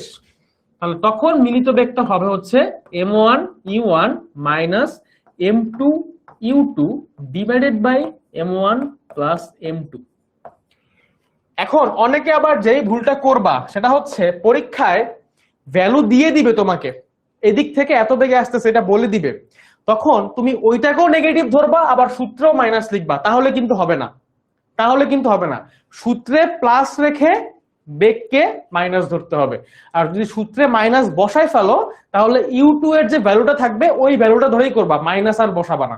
বুঝছো ব্যাপারটা? মানে ধর এরকম বললো তোমাকে, এরকম বললো যে এই দিক থেকে 5 কেজি ভরের একটা বস্তু যাচ্ছে 2 মিটার পার সেকেন্ড বেগে, আর এই দিক থেকে 2 কেজি ভরের একটা বস্তু আসতেছে 3 মিটার পার সেকেন্ড বেগে। যদি এরকম সিচুয়েশন তোমাকে বলে, ঠিক আছে, এরকম সিচুয়েশন বলে, তখন মিলিত বেগ যদি বের করতে চাও v, তাহলে m1 u1 plus m2 u2 যদি এই সূত্র দিয়ে করো, তাহলে জাস্ট কি করবা, এই যে u2 টা আছে এটা ধরো u2 3, এই 3টা হচ্ছে -3 বসাবা, এই 3টা হচ্ছে কি -3 বসাবা, তাহলেই হবে। আর যদি তুমি এই সূত্রে অলরেডি মাইনাস দিয়ে ফেলো, এই যে m1 প্লাস u1 যদি -m2 u2 লেখো, তাহলে এই u টা +3 বসাবা, তাহলে আর এখানে মাইনাস বসানো দরকার নাই। বুঝছো ব্যাপারটা? জাস্ট এই জিনিসটা মনে রাখো, এই জিনিসটা মনে রাখো, না হলে কিন্তু এই ম্যাথগুলা ভুল করে ফেলবা, ঠিক আছে? সো এইটা যখন হচ্ছে সূত্রে মাইনাস থাকবে, আমি লিখে দিই এটা, ঠিক আছে? সূত্রের মাইনাস বসাইলে, সূত্রে মাইনাস বসালে সকল মান ধনাত্মক বসাবা, সূত্রে মাইনাস বসালে সকল মান পজিটিভ বসাবা, না হলে কিন্তু আনসার ভুল হবে, ঠিক আছে? আমরা একটা ম্যাথ দেখবো একটু পরে, দেখলে ক্লিয়ার হয়ে যাবে, ঠিক আছে? আমরা এখন একটা ম্যাথ দেখবো। আশা করতেছি এই যে মিলিত বেগের কনসেপ্ট, দুইটা কেস, একটা হচ্ছে যে একই দিক থেকে গেলে আর একটা হচ্ছে উল্টো দিক থেকে আসলে, এইটা কনফিউশন আর কারো নাই, ঠিক আছে? এই কনফিউশনটা আশা করি ক্লিয়ার হয়ে গেছে, ঠিক আছে? এই কনফিউশনটা আশা করি ক্লিয়ার হয়ে গেছে মিলিত বেগের ব্যাপারটা, ঠিক আছে? আচ্ছা, আমি একজনকে বলছি যে ও অনলাইন ব্যাচে ভর্তি হবে কারণ ওর অবস্থা খারাপ, তোমরা তাই বলে ওর সাথে মজা নিবা? আশ্চর্য তো, তোমরা মজা নিচ্ছ কেন? তোমাদের অবস্থা কি খুব ভালো? হ্যাঁ, তোমরা পড়াশোনা করতেছো পড়াশোনা ভালো করে, ভালো করে পড়াশোনা করবা, বুঝছো? শিক্ষামন্ত্রী একটা ডায়লগ দিছে না, তোমরা কি পড়াশোনা করো তো, নকল কিন্তু আর হবে না, পড়তে হবে, কি জানি বলছে। সো সামনে কিন্তু তোমরা পরীক্ষা দিবা, এসএসসি 27, এসএসসি 28, ঠিক আছে? ভাইয়া মাইনাস প্লাসের ব্যাপারটা একটু আবার বুঝাবেন। আচ্ছা, মাইনাস প্লাসের ব্যাপারটা বললাম যে তুমি যখন দিক একটার বিপরীত দিকে যাচ্ছে এটা দেখতেছো, একটা বিপরীত দিকে আসতেছে, তখন সূত্র তুমি এইটাই ইউজ করতে পারবা, অসুবিধা নাই।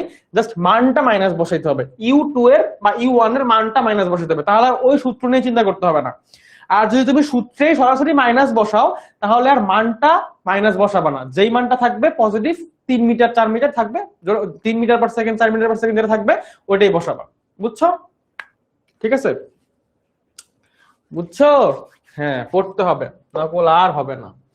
আচ্ছা, এখন আসো আমার একটা এমসিকিউ সলভ করে ফেলি, ঠিক আছে? আর একটা এমসিকিউ সলভ করে ফেলি। এই যে এটা, এখানে কি বলছে দেখো, 6 কেজি এবং 3 কেজি দুইটা বস্তু আছে, একটা 6 কেজি ভরের বস্তু, একটা হচ্ছে 3 কেজি ভরের বস্তু। এই দুইটা বস্তু একই সরল রেখায় পরস্পর অভিমুখে চলে সংঘর্ষ হলো। সংঘর্ষের পূর্বে তাদের বেগ হচ্ছে 8 মিটার পার সেকেন্ড এবং 10 মিটার পার সেকেন্ড, ঠিক আছে? পরস্পর অভিমুখে মানে কি বলতো ভাইয়া? মানে এই যে হচ্ছে 6 কেজি ভরের বস্তুটা, ঠিক আছে, এই স্যার হচ্ছে এইদিকে আসতেছিলেন, আর আরেকটা যে বস্তু আছে কয় কেজি ভরের, 3 কেজি ভরের যে বস্তুটা আছে, এই যে এই বস্তুটা, এই যে ধরো এইটা ধরো 3 কেজি হবে, এটা একটু বড় আকার হচ্ছে, এটা 6 কেজি, তো এইটা হচ্ছে 6 কেজি ভরের বস্তুটা, ও হচ্ছে এইদিকে আসতেছিলেন। পরস্পর অভিমুখে মানে হচ্ছে একজন আরেকজনের দিকে আসতেছে, তাহলে তাদের দিকটা কি হবে? বিপরীত দিক হবে। ও এদিক থেকে ওই দিকে যাবে, ওই দিক থেকে এদিকে আসবে, ঠিক আছে? তাহলে এটা হচ্ছে আমাদের কয় কেজি ভরের বস্তু? 6 কেজি ভরের বস্তু। ও কত বেগে যাচ্ছে? ও যাচ্ছে 3 মিটার পার সেকেন্ড বেগে, তাই না? না, ও যাচ্ছে 8 মিটার পার সেকেন্ড বেগে। আচ্ছা, আমি এটা বড়টাকে 6 কেজি ধরি, ছোটটাকে 3 কেজি ধরি। এটা হচ্ছে 3 কেজি। 3 কেজিটা যাচ্ছে কত বেগে? 10 মিটার পার সেকেন্ড বেগে, 10 মিটার পার সেকেন্ড বেগে। আর 6 কেজির যেটা আছে, 6 কেজির যেটা আছে, এটা যাচ্ছে কত বেগে? 6 কেজিটা যাচ্ছে হচ্ছে এই দিক বরাবর, 6 কেজিটা যাচ্ছে হচ্ছে 8 মিটার পার সেকেন্ড বেগে। এখন প্রশ্ন আমাকে জিজ্ঞেস করছে হচ্ছে যে বস্তুদ্বয়ের মিলিত বেগ কত? মানে এরা একই বেগে মিলবে, মানে এক সংঘর্ষের পরে এরা একই বেগে চলতে থাকবে, ওই বেগটা কত, মানে ভিটা কত? সো আমরা ধরে নিচ্ছি যে এইটা হচ্ছে আমাদের m1, এটা হচ্ছে আমাদের u1, তাহলে এইটা হচ্ছে আমাদের m2, এটা হচ্ছে আমাদের u2। এরপরে ধাক্কা লাগলো, ধাক্কা লাগার পরে এরা যে কোনো একদিকে যাবে v বেগে। কত বেগে যাবে? v বেগে। এই ভিটা কত, এটা হচ্ছে বের করতে বলছে। তাহলে সূত্রটা কি ছিল ভাইয়া? সূত্রটা লিখো। আমি পজিটিভের সূত্রটা লিখতেছি। v v ইকুয়ালস টু কি ছিল? m1 u1 plus m2 u2 minus m1 plus m2। এখন তুমি কোনটাকে পজিটিভ ধরবা? যেহেতু ওরা দুজন উল্টা দিকে, একজন এই দিক থেকে যাচ্ছে, একজন এই দিক থেকে যাচ্ছে, তুমি বড়টাকে পজিটিভ ধরতে চাইছো। একজন বলছিল যে ভাই আমরা বড় মানটাকে ধনাত্মক ধরবো, সো তুমি এইটাকে ধনাত্মক ধরে নাও প্লাস, আর এই দিকটাকে ধরে নাও হচ্ছে মাইনাস। তো বড় ভরের বস্তু এটা, এটা ছোট ভরের বস্তু, তো বড় ভরের বস্তুটাকে আমরা প্লাস ধরে নিলাম, ঠিক আছে? আচ্ছা, তাহলে আমাদের সূত্রটা অনুযায়ী v ইকুয়ালস টু m1 এর জায়গায় কত বসবে? 6, e1 এর জায়গায় কত বসবে? প্লাস 8, মানে 8, প্লাস m2 এর জায়গায় কত বসবে? m2 এর জায়গায় হচ্ছে 3, u2 এর জায়গায় কত বসবে? মাইনাস 10 ডিভাইডেড বাই 6 প্লাস হচ্ছে কত? 6 প্লাস হচ্ছে 3, তাই তো? বস্তুর ভর দুইটা, 6 কেজি আর 3 কেজি। তাহলে উপরে হচ্ছে 6 8 48 মাইনাস 30 ডিভাইডেড বাই নিচে হচ্ছে 9। তাহলে 48 থেকে 30 গুলো থাকে কত? 18, 18 কে 9 দিয়ে ভাগ করলে থাকে কত? 2। তাহলে মিলিত বেগ হচ্ছে 2 মিটার পার সেকেন্ড। দেখছো, একই দিক থেকে না, এরা কিন্তু উল্টা দিক থেকে আসছে, কিন্তু আমি সূত্রে কি করছি? সূত্রে কিন্তু প্লাসের সূত্র দিয়ে করছি, জাস্ট একটা মাইনাস বসাইছি, জাস্ট হচ্ছে একটা কি মাইনাস বসাইছি। কিন্তু যদি তুমি এইখানে মাইনাসের সূত্র দিয়ে করতা, তাহলে কিন্তু আর এই মাইনাসটা বসাইতে হইতো না। এই মাইনাসটা তাহলে আর বসাইতে হইতো না, তুমি 10 ধরেই করতে পারতা।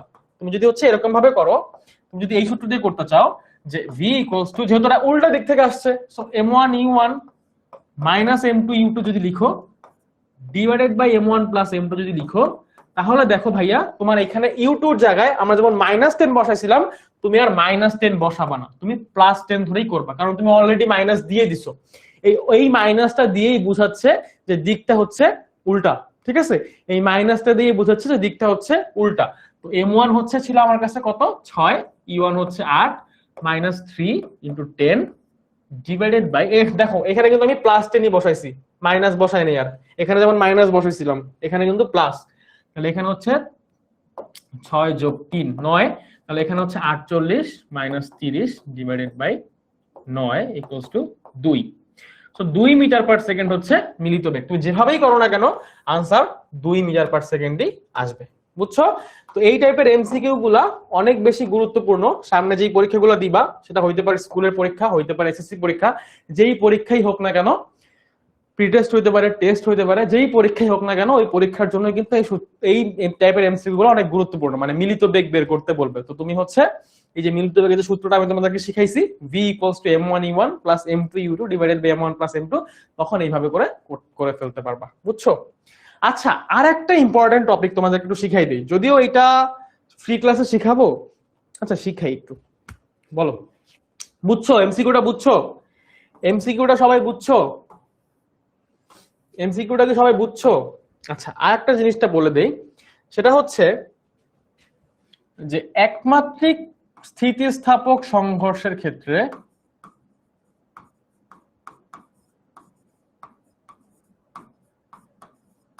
আমরা যে সংঘর্ষগুলো পড়তেছি, এগুলো সবই হচ্ছে একমাত্রিক সংঘর্ষ এবং এরা স্থিতিস্থাপক হইতে পারে।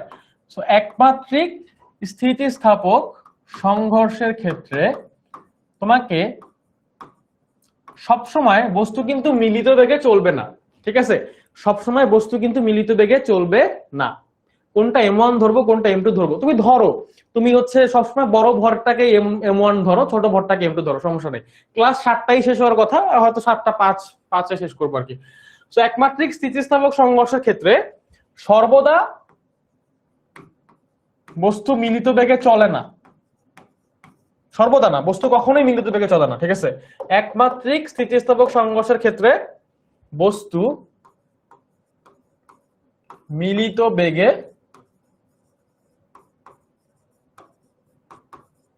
চলে না, মানে যদি সংঘর্ষটা স্থিতিস্থাপক হয় সেই ক্ষেত্রে বস্তু মিলিত বেগে চলে না। অর্থাৎ একটা বস্তুর সংঘর্ষের পরে যে শেষ বেগ v1 আর v2 এরা কিন্তু সমান হবে না। তো আমরা একটু আগে পড়ছিলাম যদি সংঘর্ষ হইতে হয় তাহলে e1 u2 সমান হইতে পারবে না। বিয়োগ কখন ব্যবহার করবা? বিয়োগ ব্যবহারই করার দরকার নেই। তুমি যদি মানটা মাইনাস ধরে করো তাহলে আর বিয়োগ ব্যবহার করার দরকার নেই, বিয়োগের সূত্রটা ব্যবহার করার দরকার নেই, তোমরা এটা প্যাচ লাগাই ফেলবা। তার চেয়ে বরং তোমরা বিয়োগের সূত্র ব্যবহার করো না, নরমাল সূত্র দিয়েই করো। তুমি যখন দিকটা দেখবা উল্টা দিক থেকে আসতেছে তখন জাস্ট বেগের মানটা মাইনাস বসাবা, তাহলেই হবে।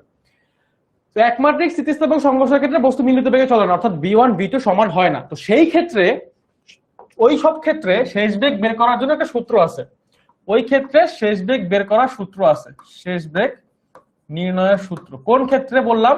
যে সংঘর্ষ হচ্ছে ঠিকই কিন্তু তারা মিলিত বেগে চলতেছে না, তারা হচ্ছে ডিফারেন্ট বেগে চলতেছে। মানে এরকম সিচুয়েশন যে সংঘর্ষ হচ্ছে, এই যে একটা বস্তু m1 ভরের একটা বস্তু e1 বেগে যাচ্ছে, এরপরে এর পেছন থেকে m2 ভরের আরেকটা বস্তু u2 বেগে আসছে, এসে হচ্ছে এদের মধ্যে সংঘর্ষ হইছে। এই যে এরকম সংঘর্ষ হইলো, সংঘর্ষ হয়ে আমাদের m1 ভরের বস্তুটা v1 বেগে যাচ্ছে, আর আমাদের যে m2 ভরের বস্তুটা এটা হচ্ছে v2 বেগে যাচ্ছে। তো তখন এটার কিন্তু মিলিত বেগ নাই, এই বেগটা কিন্তু মিলিত বেগ না, ঠিক আছে। এই বেগটা হচ্ছে কি মিলিত বেগ না, এই বেগটা কিন্তু মিলিত বেগ না। মিটার পার সেকেন্ড এবং মিটার পার সেকেন্ড স্কয়ার কোন সময় ব্যবহার করব? মিটার পার সেকেন্ড হচ্ছে বেগের একক, আর মিটার পার সেকেন্ড স্কয়ার হচ্ছে ত্বরণের একক, ঠিক আছে। একটা বেগের একক, একটা ত্বরণের একক। 8টা 5, হ্যাঁ 5 বলছে, 8টা 5, আমি 7টা 5 বলছি মনে ভুলে। তো কাহিনী হচ্ছে যখন শেষ বেগ নির্ণয় করতে যাব তখন v1 আর v2 সমান না, যখন v1 আর v2 সমান না অর্থাৎ মিলিত বেগ না, তখন শেষ বেগ নির্ণয়ের সূত্র আছে, অর্থাৎ মিলিত বেগ না। তখন শেষ বেগ নির্ণয়ের সূত্র কি জানো? v1 ইকুয়ালস টু একটা সূত্র, v2 ইকুয়ালস টু একটা সূত্র। দেখো এই সূত্র দুইটা না একটু কঠিন, একটু কঠিন বলতে কি তোমাদের মনে রাখতে একটু কষ্ট হয়, তোমরা একটু আমার সাথে সাথে যেভাবে বলি সেভাবে বুঝো, তাহলে এটা একদম সহজে মনে রাখতে পারবা, বুঝছো ভাইয়া? আমি যেভাবে বলি সেভাবে একটু বুঝো, ঠিক আছে। এই সিচুয়েশনের জন্য মানে আমরা এই সিচুয়েশনটা চিন্তা করতেছি, এই সূত্রটা দেখবো, যেই সূত্রটা এখন দেখবো সেটা কিন্তু এই কনটেক্সটের জন্য দেখতেছি। সো এই কনটেক্সটের জন্য আমার সংঘর্ষের পরে, এখানে হচ্ছে সংঘর্ষ হয়েছে, এই যে এখানে হচ্ছে সংঘর্ষ হয়েছে, এই সংঘর্ষের পরে v1 এবং v2 কত কত এটা হচ্ছে আমরা এখন বের করা শিখবো। তো v1 বের করার সময় হোক কিংবা v2 বের করার সময় হোক এরকম দুটো দাগ দিবা, একটা ফ্র্যাকশন বানাবা, ভগ্নাংশ। তো এই ভগ্নাংশের নিচে দুইটাতেই থাকবে হচ্ছে বস্তু দুটার ভরের যোগফল, এখানে m1 প্লাস m2, এখানেও হচ্ছে m1 প্লাস m2, দুইটাতেই হচ্ছে বস্তুর ভরের যোগফল, ঠিক আছে ভাইয়া। বস্তু দুইটির ইউ সেম হলে সংঘর্ষ হবে না, ঠিক আছে। ফার্স্ট খুবই সুন্দর প্রশ্ন করছো, যখন দুটি বস্তুর আদিবেগ সেম হবে বা আদিবেগ সেম হবে তখন সংঘর্ষ হবেই না, কোনোভাবেই সংঘর্ষ হবে না, তারা সুন্দর মতো যে আমরা চলতেছে অমনি চলতে থাকবে। আদিবেগ সমান হবে তখন সংঘর্ষ হবেই না, আদিবেগ সমান হবে তখন সংঘর্ষ হবে না। তোমরা সবাই নোট করতেছো তো? নোট কি সাবমিট করবা তো নাকি? হবে না, সংঘর্ষ হবে না। নোট করো এবং নোটটা হচ্ছে তোমাদের ফ্রি গ্রুপটাতে সাবমিট করো 28 সুপার স্টুডেন্টস এর। সো m1 প্লাস m2 দুটার ক্ষেত্রে নিচে থাকবে। এখন এরপরে কি করব? আমি কাকে কার বেগ বের করতেছি? 1 বের করতেছি, মানে প্রথম বস্তুর ক্ষেত্রে শেষ বেগ বের করতেছি। কি করতেছি? প্রথম বস্তুর ক্ষেত্রে শেষ বেগ করতেছি, ঠিক আছে। প্রথম বস্তুর ক্ষেত্রে শেষ বেগ বের করতেছি, তাহলে কি করব? তাহলে হচ্ছে আমার মেইন কাজ এখন কিন্তু আমার মেইন কাজ 1 থেকে বিয়োগ করব। কি বিয়োগ করব? 1 থেকে বিয়োগ করব। কি বিয়োগ করব? এখানে u1 minus v1, u1 minus, আচ্ছা উল্টা লিখছি, উল্টা লিখতেছি। আমরা কি করতেছি, v1 বের করতেছি। তাহলে আমরা কি করব, 1 থেকে বিয়োগ করব। কি বিয়োগ করব? 1 থেকে বিয়োগ করব। কোনটা থেকে কোনটা বিয়োগ করব? m1 থেকে m2 বিয়োগ করব। m1 থেকে m2 বিয়োগ করব। 1 এর জন্য বের করতেছি 1 - 2। এরপরে কি বের করতেছি, v1। তাহলে আমাদের বাকি থাকতেছে কি ভাইয়া, v2। v2 তো আমার দরকার, এই যে v2 এর জন্য আবার, তাহলে v2 সময় কি করব, m2 - m1। আচ্ছা, এখন আরো কি করব, এখানে 1 এর জন্য বের করতেছি, কি বের করতেছি, v1। তাহলে এইখানে যাবে হচ্ছে u1, কি যাবে, u1। তাহলে এইখানে কি আসবে, u2 প্লাস হচ্ছে এইটার জন্য আমরা কি করতেছি, 1 অলরেডি নিয়ে ফেলছি, তাহলে u2 টা বাকি থাকে। সো এখানে হচ্ছে আমাদের 2 m2 u2, এখানে হচ্ছে প্লাস দিয়ে 2 m1 u1। এই দুইটা সূত্র দিয়ে আমরা হচ্ছে সংঘর্ষের পরে বেগ বের করতে পারবো। কি বের করতে পারবো, বেগ বের করতে পারবো। সংঘর্ষ হওয়ার পর বস্তু কিভাবে চলবে, সংঘর্ষ হওয়ার পর বস্তু যে কোনো একদিকে চলবে, ঠিক আছে। সংঘর্ষ হওয়ার পর যে কোনো একদিকে চলবে, এই দিকেও চলতে পারে। ধরো এইদিকে, এই দুটো বস্তু মধ্যে যখন সংঘর্ষ হবে, এরা এই দিকেও যাইতে পারে, এই দিকেও যাইতে পারে। এটা ডিপেন্ড করবে যে কার ভরবেগ বেশি। যার ভরবেগ বেশি, সংঘর্ষের পরে বস্তু দুটো সেই দিকে যাবে, ঠিক আছে, বুঝছো? আচ্ছা, তো এই যে দুটো সূত্র দেখতেছো ভাইয়া, এই দুটো সূত্র দিয়ে তুমি হচ্ছে মিলিত বেগ না বললে, যখন বেগ বের করতে বলবে তখন হচ্ছে এই দুইটা সূত্র দিয়ে তুমি সুন্দর মতো বেগ বের করে ফেলতে পারবা। v1 এবং v2 এই দুটো জিনিস হচ্ছে তুমি বের করে ফেলতে পারবা, ঠিক আছে। আচ্ছা, অনলাইন ব্যাচে তো আমরা এই চ্যাপ্টারটা অনেকগুলা ক্লাসে কভার করছি, তো আমরা আরো অনেক ডিটেইলসে পড়াইছি। তো এখন 1.5 ঘন্টা তো আমি আসলে সব ডিটেইলসে তোমাকে দেখাইতে পারবো না। তো যারা হচ্ছে এখনো আমাদের অনলাইন ব্যাচে ভর্তি হও নাই, তোমরা কিন্তু অনলাইন ব্যাচে ভর্তি হয়ে যেতে পারো। আমরা অনেকগুলো সিকিউ সলভ করছি, যত ধরনের সিকিউ দরকার, যত ধরনের এমসিকিউ দরকার। এই সূত্রটা ডেরিভেশন তোমাদের আপাতত দরকার নাই, তোমাদের বইয়ে শুধুমাত্র সূত্রটাই আছে। তো তোমরা সূত্রটাই মনে রাখবা, তাহলেই হবে। এই সূত্রটা তোমাদের পরীক্ষায় হয়তো ইউজ করতে হইতে পারে, ইউজুয়ালি হয় না। যদি একটু কঠিন প্রশ্ন হয় তাহলে হচ্ছে এই ধরনের প্রশ্নগুলো তোমাকে হচ্ছে ইউজ করতে, মানে এই ধরনের সূত্রগুলো তোমাকে হচ্ছে ইউজ করতে হইতে পারে। আচ্ছা, আর একটা জিনিস একটু মনে রাখবা, এই ওই জিনিস এখন যেটা বলবো সেই জিনিসের একটা প্রমাণ আছে সুন্দর, অথবা ডেরিভেশন আছে। ডেরিভেশনটা আমি দেখাচ্ছি না, বাট আমি প্রমাণটা কিরকম হবে, মানে কনসেপ্টটা কি এটা আমি বলে দিচ্ছি। কোন বস্তুর মধ্যে যদি সংঘর্ষ হয় এবং সংঘর্ষটা যদি হচ্ছে একমাত্রিক স্থিতিস্থাপক সংঘর্ষ হয়, তাহলে সংঘর্ষের আগে বেগের পরিবর্তন, সংঘর্ষের আগে বেগের পরিবর্তন, বস্তুর সংঘর্ষের আগে বেগের পরিবর্তন মানে আদি বেগের পরিবর্তন, এখানে কিন্তু ভরবেগ না, শুধু বেগ, ঠিক আছে। সংঘর্ষের আগে বেগের পরিবর্তন ইকুয়ালস টু সংঘর্ষের পরে বেগের পরিবর্তন। এটা মিলিত বেগ হইলেও, তো আর স্থিতিস্থাপক হইলো না, সংঘর্ষ হইলো না। তো প্রশ্ন কিন্তু এখন অনেক চালাক হয়ে গেল তোমরা, সংঘর্ষের পরে বেগের পরিবর্তন। তোমরা কিন্তু এখন অনেক চালাক হয়ে গেলা। কেমনে চালাক হইলা?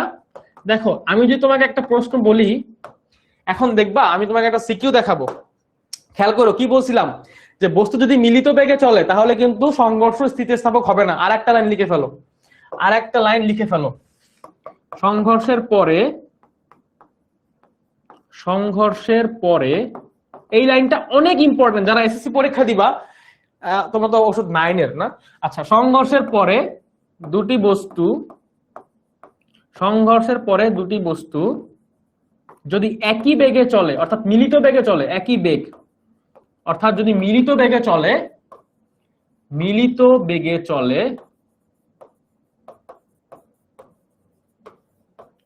তাহলে সেই সংঘর্ষ অস্থিতিস্থাপক। কি হবে? অস্থিতিস্থাপক সংঘর্ষ। ওই সংঘর্ষটা কখনোই স্থিতিস্থাপক হবে না, ওই সংঘর্ষটা সবসময় অস্থিতিস্থাপক হবে, বুঝছো? ইউ সেম থাকা অবস্থায় সাইড থেকে কলিশন হতে পারে, তাহলে কি সূত্র কাজ করবে না? ইউ সেম থাকা অবস্থায় সাইড থেকে, সামনে থেকে, পেছন থেকে, কোন জায়গা থেকেই কলিশন হতে পারে না, বুঝছো? ইউ যদি সেম থাকে, ইউ সেম থাকা অবস্থায় সাইড থেকে, সামনে থেকে, পেছন থেকে, কোন জায়গা থেকেই হচ্ছে কলিশন হইতে পারবে না। এটাই হচ্ছে কথা ভাইয়া। ইউ যদি সেম থাকে, দুটো বস্তু যদি সেম বেগে চলে, বেগ একটা ভেক্টর রাশি, তার মান এবং দিক সবকিছু সেম থাকবে। সো ইউ সেম থাকা অবস্থায় কখনোই সংঘর্ষ হবে না, কখনোই কি হবে না, সংঘর্ষ হবে না। বুঝছো? যে প্রশ্নটা করছো তুমি কি উত্তর পাইছো? তুমি কি তোমার উত্তরটা পাইছো? এটা ব্যাকা লেখাটা ব্যাকা আসছে, বাট অনেক খুব ইম্পর্টেন্ট একটা লেখা, যে যখন দুইটা বস্তু সংঘর্ষের পরে একই বেগে চলতে থাকবে তখন তাদের সংঘর্ষটা স্থিতিস্থাপক হবে না। ঠিক আছে? সো মিলিত বেগের এই সূত্র দুটো আশা করি বুঝতে পারছো। জাস্ট মনে রাখার জন্য আমি কিভাবে শিখাইছি এটা একটু বুঝবা, যে V1 যখন বের করব বা V2 যখন বের করব, যেটাই বের করি না কেন, দুইটার ক্ষেত্রেই নিচে হচ্ছে M1 এবং M2 এর যোগফল, অর্থাৎ মোট ভর থাকবে, আর উপরে হচ্ছে যারটা বের করব, যার শেষ বেগ বের করব, তার ভর থেকে আরেকটার ভর বিয়োগ করব। আর যেহেতু এটার V1 বের করতেছি, E1 দিয়ে গুণ করব, তাহলে যেটা যেটা বাকি থাকে, M2 বাকি থাকে আর U2 বাকি থাকে, ওটা লিখে ফেলবো। এখানেও সেম, V2 বের করতেছি, M2 থেকে M1 বিয়োগ করব, U2 গুণ করব, M1 E1 বাকি থাকে, ওইটা লিখে ফেলবো। বুঝছো? এই সূত্রটা ব্যবহার করবা কখন? এই সূত্রটা ব্যবহার করবা যখন বলবে যে একটা সংঘর্ষ হইছে, সংঘর্ষ হওয়ার পরে গাড়ি দুটার বেগ সেম হয় নাই, গাড়ি দুটার বেগ আলাদা আলাদা, তখন বেগ বের করতে। তোমাকে দুটো সিকিউ দিয়ে দিচ্ছি, স্ক্রিনশট নিয়ে ফেলো। ওই সিকিউ দুইটা করার সময় একটাতে তোমার হচ্ছে এই সূত্রটা ব্যবহার করতে হবে, আর একটাতে স্থিতিস্থাপক কিনা সেটা দেখাইতে হবে। ঠিক আছে? এই যে দেখো, এখন দেখবা। আচ্ছা, এখানে এমসিকিউ আছে, এটা লাস্ট সলভ করে দিই। ভরবেগের মাত্রা কোনটা? এটা এখন তোমরা পারবা না, এটা তোমাদের একটু পোল দিব, এইটা তোমাদের একটু পোলে দেই। হ্যাঁ, ভরবেগের মাত্রা কোনটা বলো? এটা তো পড়াইছি, এতক্ষণ ধরে তো পড়াইলাম অনেক কিছুই। একটা টেস্ট করি তোমাদের, ভরবেগের মাত্রা কোনটা বলো? এটা একটু পোলে দিলাম, এটা হচ্ছে একটু পড়ে দিলাম। ক্লাসটা আমাদের টাইম অলমোস্ট শেষ, আমরা শেষ করে দিব। ভাইয়া, দুটি বস্তুর ইউ এর মান বিপরীত দিকে হলে কি হবে? এটা তো দেখাইছি ভাইয়া, এটা তো দেখাইছি রে। দুটা বস্তুর মান একটা, তাহলে একটাকে মাইনাস ধরতে হবে, একটাকে প্লাস ধরতে হবে, ফাজ। এটা বলছি ভাইয়া। সবগুলো একবার শো করেন, স্ক্রিনশট নিয়ে নিব। আচ্ছা ঠিক আছে, শো করতেছি। আগে একটা পোল দিছি, দেখো একটু আনসার করো যে ভরবেগের মাত্রা কোনটা, ভরবেগের মাত্রা কোনটা। দেখো একটা পোল দিছি, পোলটাতে একটু আনসার করো। ঠিক আছে? জারিফ বলছে পোল দেন, দিছি, পোল দিছি, দেখো।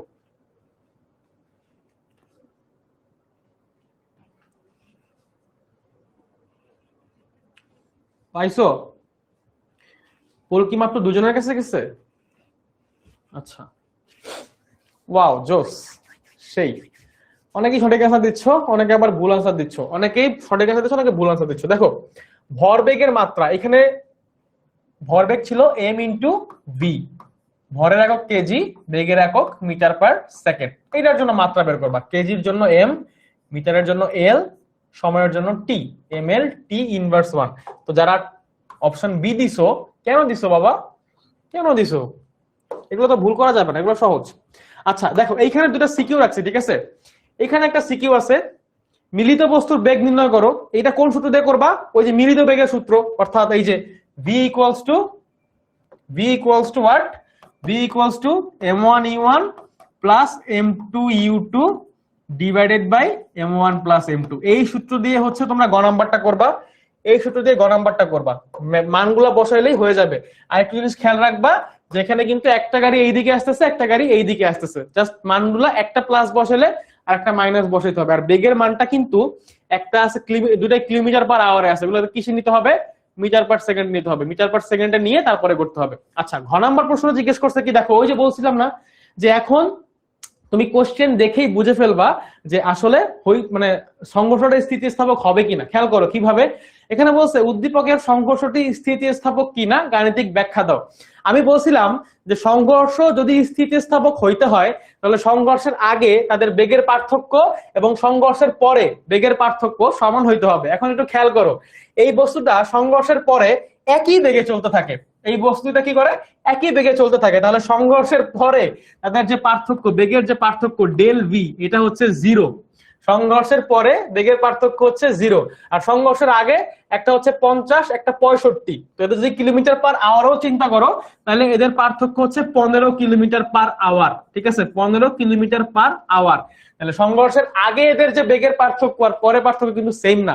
তো তুমি চাইলে এরকম ওই গতিশক্তি বের করে সবকিছু তো করবা, ওটা তো করে দেখাবাই, যে ভরবেগ বের করবা, গতিশক্তি বের করবা, সংরক্ষিত থাকে কিনা, থাকলে বলবা স্থিতিস্থাপক, না থাকলে অস্থিতিস্থাপক। কিন্তু তুমি যদি এখন চালাক হও, এই প্রশ্ন যদি এমসিকিউ তে আসে, এরকম প্রশ্ন এমসিকিউ তে আসে অ্যাডমিশন টেস্টে, ঢাকা ইউনিভার্সিটি বা নন ইউনিভার্সিটির অ্যাডমিশন টেস্টে এই প্রশ্নগুলাই এমসিকিউ তে আসে, যে সংঘর্ষটাকে স্থিতিস্থাপক কিনা। তখন মানে জাস্ট দেখলেই হয় যে বস্তুটা মিলিত বেগে চলছে, সংঘর্ষের পরে মিলিত বেগে চলছে, মানে সংঘর্ষ স্থিতিস্থাপক না, সংঘর্ষ কি? স্থিতিস্থাপক না। তাহলে এই প্রশ্নটা কিন্তু সংঘর্ষটা স্থিতিস্থাপক হবে না। এটা রাজশাহী বোর্ডে আসছে 2024 সালের প্রশ্নটা। তো যারা একটু চিন্তা করে প্রশ্নটা আনসার করছে তারা কিন্তু দেখেই বুঝছে যে এটা স্থিতিস্থাপক হবে না, ঠিক আছে। তো যখন বেগের পার্থক্য থাকবে না সংঘর্ষের পরে, তখন কিন্তু স্থিতিস্থাপক হবে না। আচ্ছা, একজন বলছে কিলোমিটার পার আওয়ারকে কিভাবে মিটার পার সেকেন্ডে নিব। দেখো, অনেকে অনেক কিছু বলবে, বাট অত কিছু করবা না। 50 কিলোমিটার পার আওয়ার এইটাকে যদি তুমি হচ্ছে মিটার পার সেকেন্ডে নিতে চাও, জাস্ট 3.6 দিয়ে ভাগ করবা। কি করবা? 3.6 দিয়ে ভাগ করবা। 3.6 দিয়ে ভাগ করলেই কিলোমিটার পার আওয়ার থেকে মিটার পার সেকেন্ডে চলে যায়, ঠিক আছে। আমি সম্ভবত ফাতেমা আফরিন মিমকে দেখছিলাম ক্লাসে। ফাতেমা আফরিন মিম, তুমি যদি এটা দেখো তাহলে এই টাইপের প্রশ্ন বোর্ডে কিন্তু আসবে। তখন এটা মনে রাখবা যে আমাদের সংঘর্ষের পরে যদি বস্তু বেগের পার্থক্য না থাকে তাহলে সংঘর্ষ কখনোই স্থিতিস্থাপক হবে না, ঠিক আছে। আচ্ছা, আর একটা সিকিউ আছে, এই সিকিউটা করবা বাসায়, আর এই সিকিউটা করবা। এখানে বলছে যে ধাক্কা লাগার পরে উভয় গাড়ির বেগের তুলনা করো। সো বেগের যখন তুলনা করতে বলছে, তার মানে এখানে সংঘর্ষের পরে একটা বেগ v1 আর একটা বেগ v2 এবং এরা সেম না। তো এখানে v1 আর v2 বের করতে হবে। সো v1 আর v2 আমরা হচ্ছে কোন সূত্র দিয়ে বের করতে পারবো? এই যে সূত্র দিয়ে বের করতে পারবো। কোন সূত্র যেন ছিল? এই যে, না এটা না, এটা তো হচ্ছে মিলিত বেগের সূত্র। আমরা v1 v2 বের করার সূত্র শিখছি কোথায়? এই যে, এই হচ্ছে v1 এর সূত্র, এটা হচ্ছে v2 এর সূত্র। এই সূত্র দিয়ে আমরা ওই সিকিউটা করতে পারবো, ঠিক আছে। তো আমরা কি কি পড়লাম একদম শুরু থেকে একটু যদি দেখি, আমরা শুরুতে দেখছি যে ভরবেগ কি জিনিস, ভরবেগের পরিবর্তন কি জিনিস, ভরবেগ এবং ভরবেগের পরিবর্তন এবং বলের ঘাতের সম্পর্ক। তারপরে আমরা কি পড়ছি ভাইয়া? তারপরে আমরা পড়ছি হচ্ছে সংঘর্ষ কি জিনিস, সংঘর্ষ কেন হয় এবং সংঘর্ষ কত ধরনের হয়, এরপর কিভাবে আমরা কোনটাকে স্থিতিস্থাপক সংঘর্ষ বলতে পারি, কোনটাকে অস্থিতিস্থাপক সংঘর্ষ বলতে পারি, স্থিতিস্থাপক সংঘর্ষ হওয়ার কি সূত্র, এই সূত্রগুলো আমরা দেখছি। এরপরে হচ্ছে আমরা দেখছি মিলিত বেগ কিভাবে বের করতে হয় যখন বস্তু দুটো একই দিকে থাকে। এরপরে আমরা দেখছি মিলিত বেগ কিভাবে বের করতে হয় যখন বস্তুটা উল্টা দিকে থাকে। এবং এরপরে দেখছি যে মিলিত বেগ অস্থিতিস্থাপক সংঘর্ষের ক্ষেত্রে মিলিত বেগে থাকলে বস্তু সংঘর্ষ স্থিতিস্থাপক হয় না। কি হবে? আমাদেরকে আলাদা আলাদা করে দুইটা বস্তুর ক্ষেত্রে বেগ বের করতে হবে এবং ওই বেগটা বের করতে পারলেই আমরা হচ্ছে শেষ করে ফেলতে পারবো। আর আমরা কতগুলো এমসিকিউ সলভ করছি, পাশাপাশি হচ্ছে আমরা দুটো সিকিউ দেখছি, ঠিক আছে। তো আজকের ক্লাসটা আমরা এই পর্যন্তই রাখতেছি। তোমরা হচ্ছে ক্লাসের নোটটা চাইলে এসএসসি 28 সুপার স্টুডেন্টস এই গ্রুপে পোস্ট করে দিতে পারো। এবং যারা হচ্ছে এখনো আমাদের অনলাইন ব্যাচে যুক্ত হও নাই, আমরা অনলাইন ব্যাচে প্রত্যেকটা চ্যাপ্টারের প্রত্যেকটা টপিকই এইভাবে পড়াই এবং আরো ডিটেইলসে পড়ানোর চেষ্টা করি। কারণ হচ্ছে আমাদের একটা চ্যাপ্টার অনেকগুলা ক্লাসে শেষ করি, একটা চ্যাপ্টার কোথায় শেষ কিভাবে শেষ করি, অনেকগুলা ক্লাসে শেষ করি, ঠিক আছে। আচ্ছা, 1 নম্বর সিকিউটা আরেকবার দেখাবো। এই যে হচ্ছে 1 নম্বর সিকিউটা, ঠিক আছে। এই যে এটা হচ্ছে 1 নম্বর সিকিউটা, দেখো স্ক্রিনশট নিয়ে ফেলো, হ্যাঁ তাড়াতাড়ি একটু স্ক্রিনশট নিয়ে ফেলো। এটা হচ্ছে 1 নম্বর সিকিউটা, এটা করবা। এটা কোথায় সাবমিট করবা? এটা সাবমিট করবা হচ্ছে আমাদের এই যে এসএসসি 28 সুপার স্টুডেন্টস একটা গ্রুপ আছে, এই গ্রুপে তোমরা হচ্ছে এই মানে আজকের যে ক্লাসের নোট, ক্লাসটা কেমন লাগছে এইটা এবং হচ্ছে সিকিউ দুইটা সাবমিট করতে পারবা। বুঝছো? বুঝাইতে পারছি বিষয়গুলা?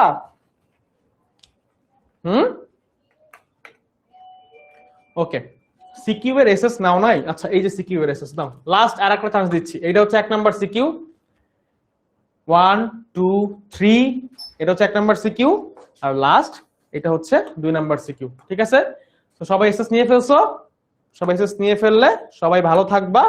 সবার সাথে আবার অন্য কোথাও দেখা হবে। আর যারা অনলাইন ব্যাচে এখনো যুক্ত হও নাই তারা কিন্তু যুক্ত হয়ে যাই।